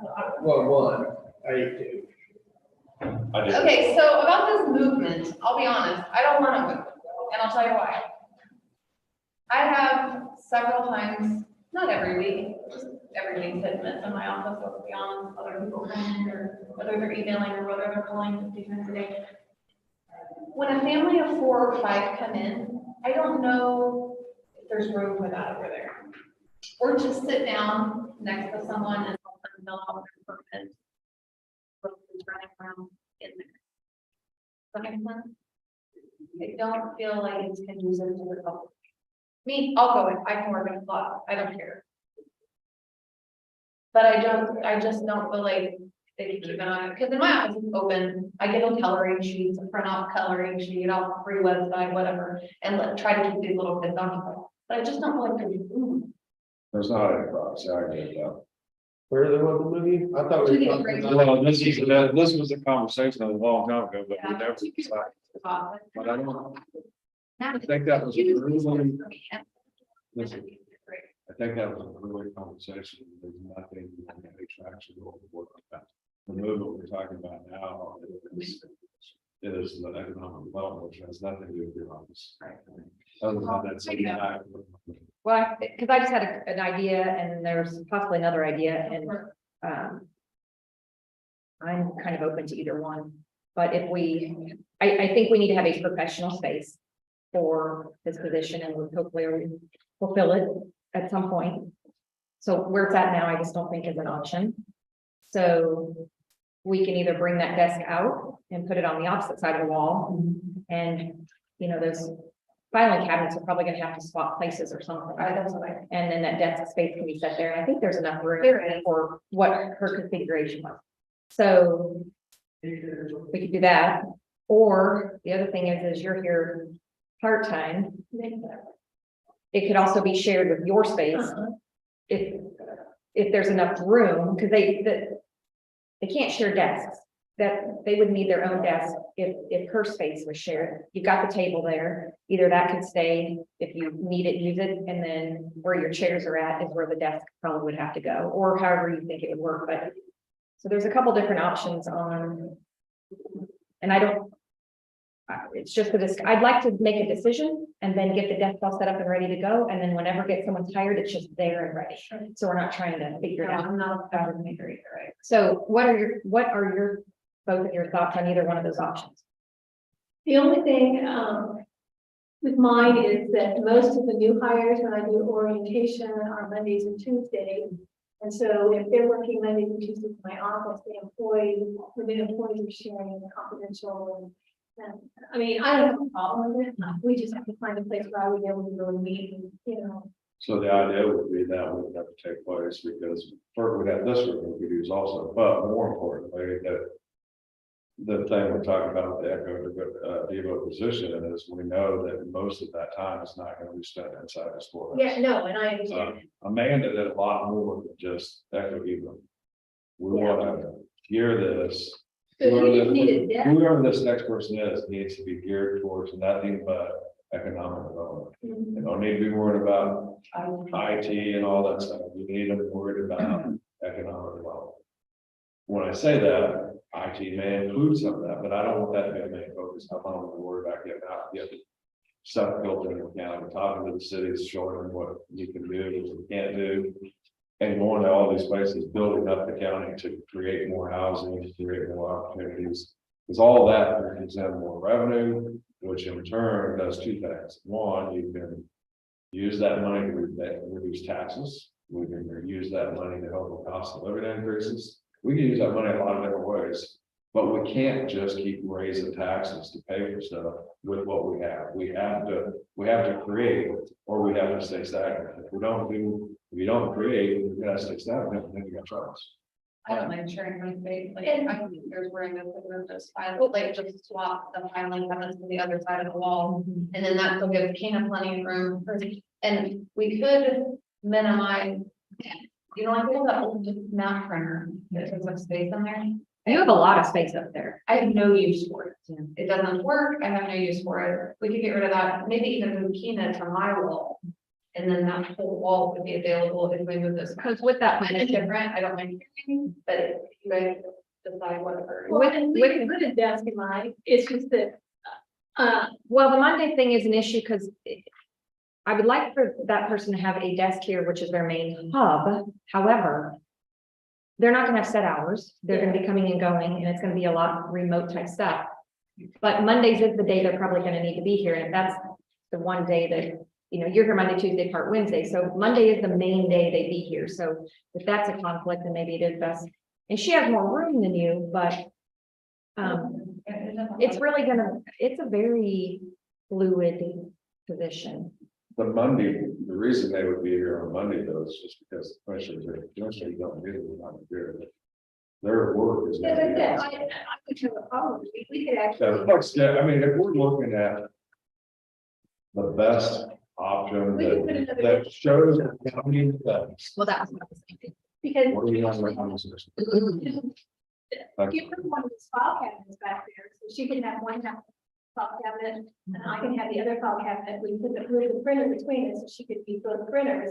And then we can just have a desk there and a desk here, and then she can have that table so that she could use that into meeting with anybody or meetings. Jay had the floor, you cut him off. What's that?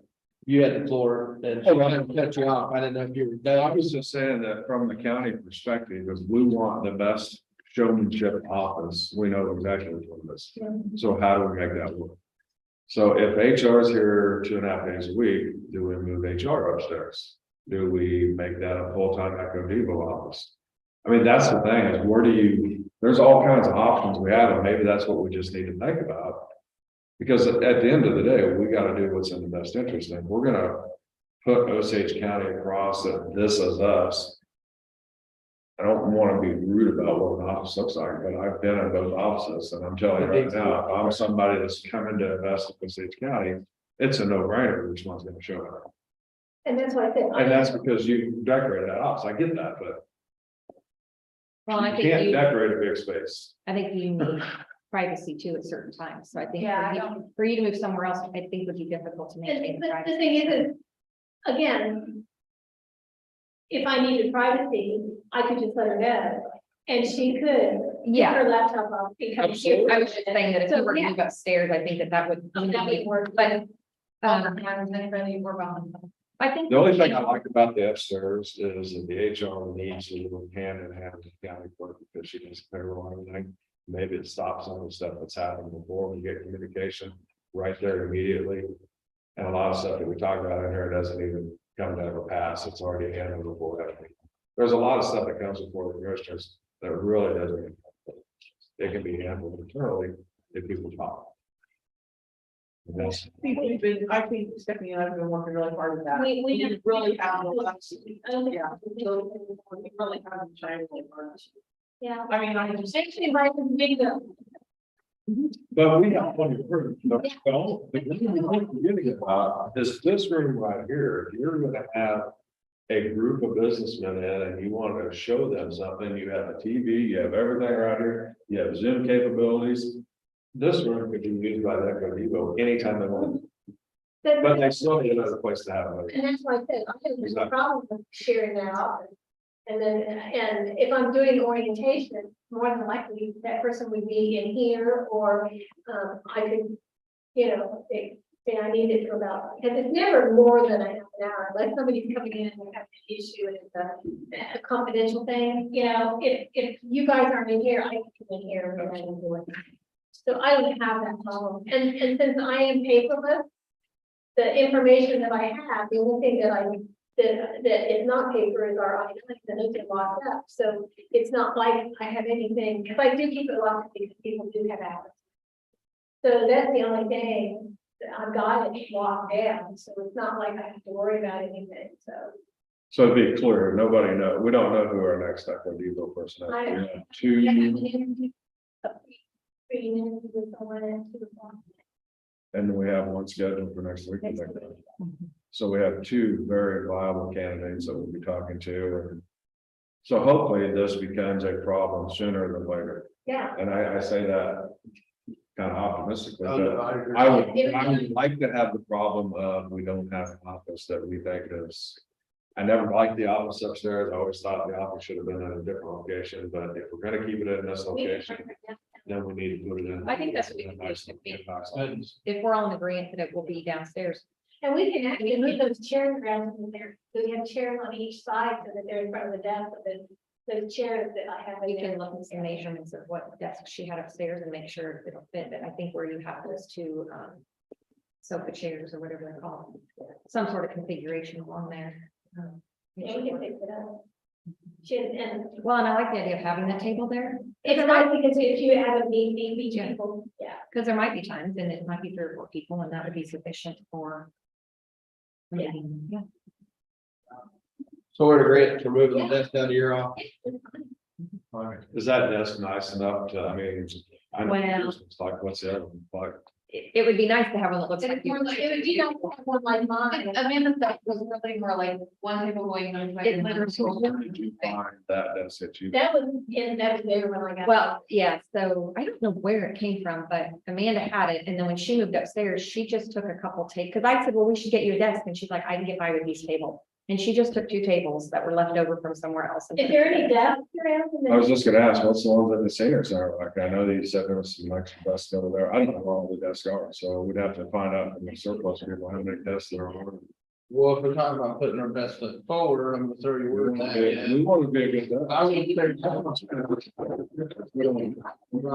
I would say look around for sure. And I'm guessing that would come from in this office somewhere, yeah. If it didn't, let's see if we can find, I mean, we want, you gotta put your best foot forward, because you get, I can see if I can find a desk that looks like that. in any of that kind of stuff, it's the And same. then when we you can just, go to- I'll present it to you guys for approval and it's more than 2 minutes. I mean, if that's okay, and then we can get an order and get in there. And as far as file cabinets, then, like I said, I'm paperless, so I have one file cabinet that's got paper files that I can shred. And then they can have that file, so they'll have a lateral file too, and they'll have When you do hire somebody, all of it was like, I don't know if she told you that, like, basically a description day by day of her job, she left very good instruction. And So you'll be an asset to whoever the new equity is. Not an act, an act. yeah, all of them are. I will say, the opposite of board house, people will call me. Your office is at the top of the list that people love to go to, it's always great. And I can't believe the second one is Nick Rose's office. I mean, Nick Rose's office. As much turmoil they went through when we first came here.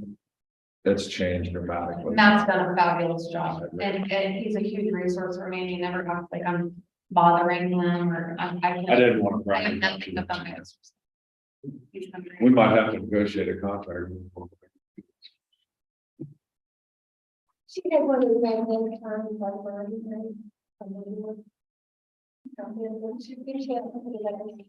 No, we have a paper sign, it's but land development and. but And then we just let it open up for us. So we don't need that, do we? And then we just directed them to go get bids and come back. I don't think we need a motion for that. I'm talking about moving to combine now, some of that, I don't think we need that. I think so. Okay. Reckon. all right. We got the maiden by the key, so they do it for him or her. Speaking of that, Alana, He went and got them made and he was checking them on the doors one day last week, but I never heard back. so I've been here 2 years. I don't have a key to that door, I don't have a key to anything, anymore. So I couldn't get in here. if I wanted to. I love Yeah, we need to keep it simple. it. I don't know the key code, I don't know anything, so. We do, but it's only limited to certain people. I mean, it's a lot of money startup, it's money you save, and Oh, keep it. retaining and changing and all that. Well, yeah, because every time you have turnover, you just change the code. Jay runs off on his heroin fire and keeps his key. They used to have. We just shut his key down. It used to have though, where when you put your key in and come in, it would lock you in and it lock you out. And there's all kinds of features on this stuff, really. You're talking some serious bucks, it's, Yep, you okay. gotta voice 10,000. Start. Pretty scary, but Well, you guys got your direction, so. Thank you. You're welcome. Thank you. Oh, Thank you guys very much. So in other words, you're saying I did a good job and I decorated my office? yes, Absolutely. Yep. I'm gonna look to you, Ron. you're not looking any good for the Christmas stuff in the office. And he just, she brought that in during the department meeting. The, Got the resignation from church. yeah, Yeah, that's something you don't too. I'm not sure who that was. Oh, we got a reason now. Yeah, that's a lot. He was in military service. I'll make a motion to approve the resignation, except where the resignation of Sean Deaton at Sheriff Department. Second, Motion's been made and approved, all in favor? Aye. Aye, opposed? Motion carries.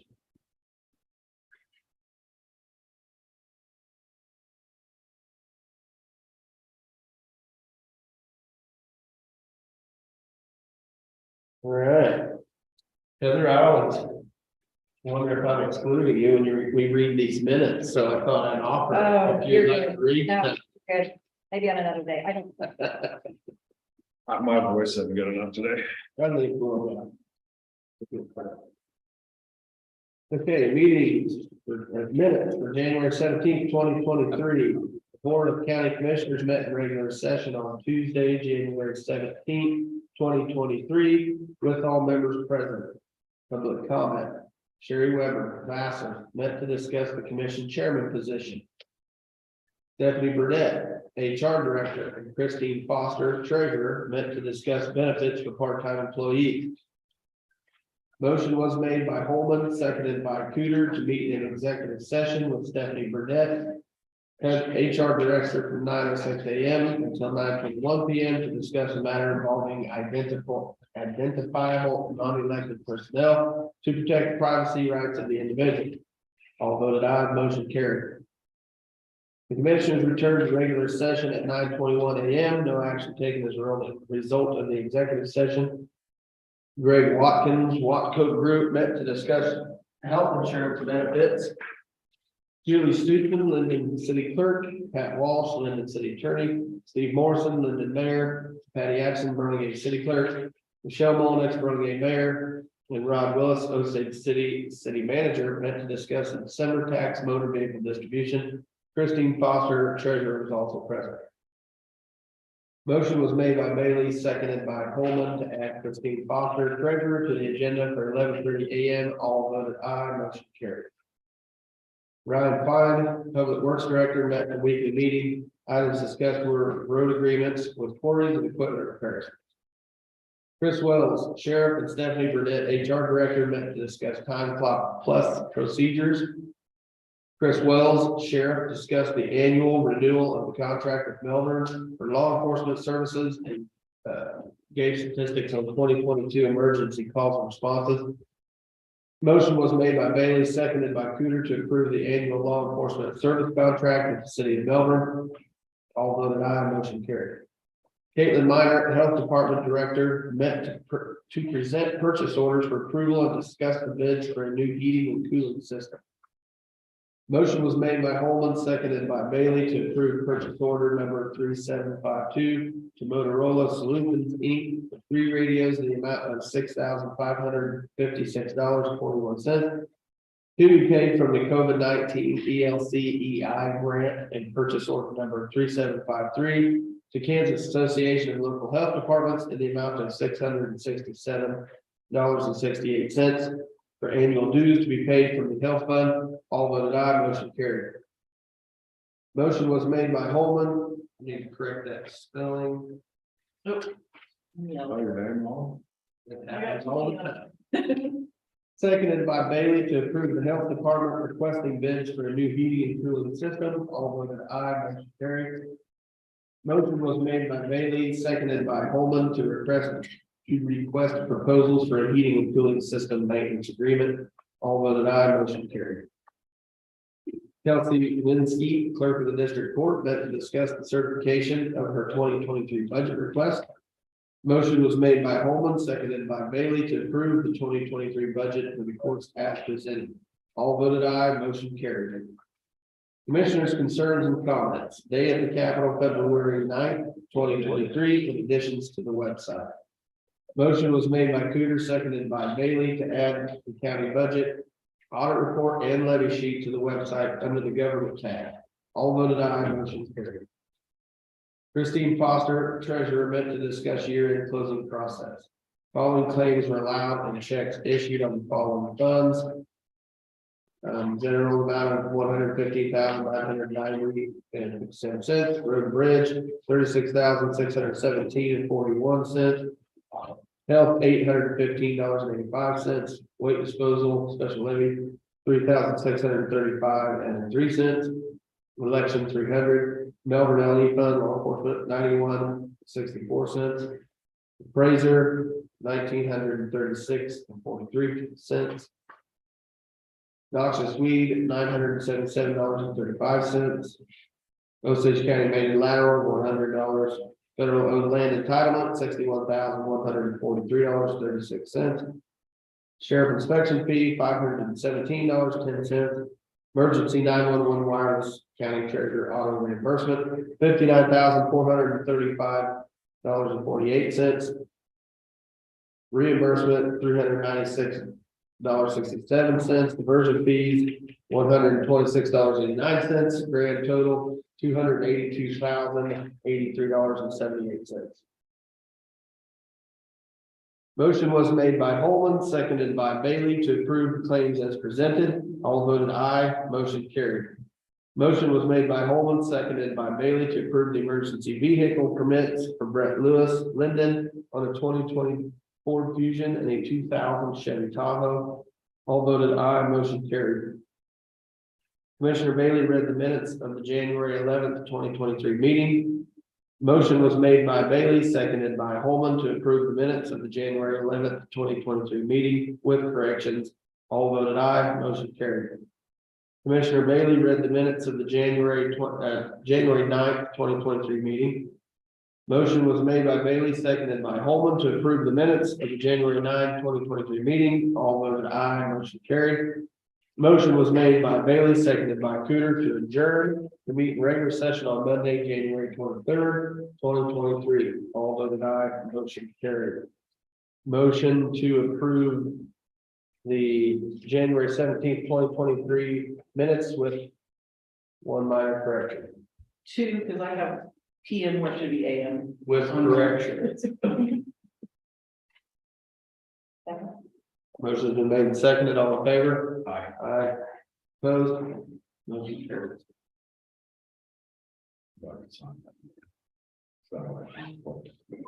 What's that? Yeah. Oh, I thought we signed a physical one last time. We didn't. Oh, thanks. Rhonda, we signed physical? No. Oh, thanks. Never mind. I was on electronic.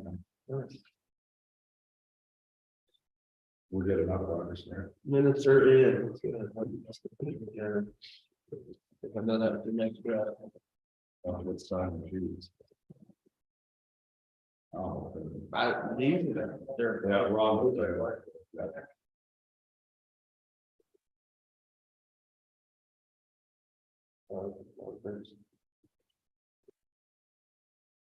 And we did get that correspondence, I think you guys got it in the meeting about the. Oh, Yeah, we talked about. well, not the other potluck, the dinner. There's a dinner. Oh, yeah, you need to call. County conservation. Yeah, we call them if you're going to that. Right, I was just gonna ask you It's that, if you guys were going to. I'm going to, okay, that's in Osage City, the school, so. Okay. It's a big enough meeting that everybody can go and never see each other. Yeah. Otherwise, I don't see anything further. You have anything further? Counselor? Yeah, I can't call that, like, me, I just like saying that. How long have you known him? Long time. I love it when you guys counsel that. Probably since he was born. Yeah, pretty close. Must be You're over, man. here. Second. Motion's been made and seconded, all in favor? Aye. Opposed, motion carried. Thank you, guys. So you're older than. He looks older than that. Yeah, he looks older than me too. What the, your hair is just as gray as mine. Oh, my hair is past gray. It's been that long. Little while. No, mine's past gray, it's called, it's expensive. Hey, I think your hair started going, when you went to work at the day, slumber.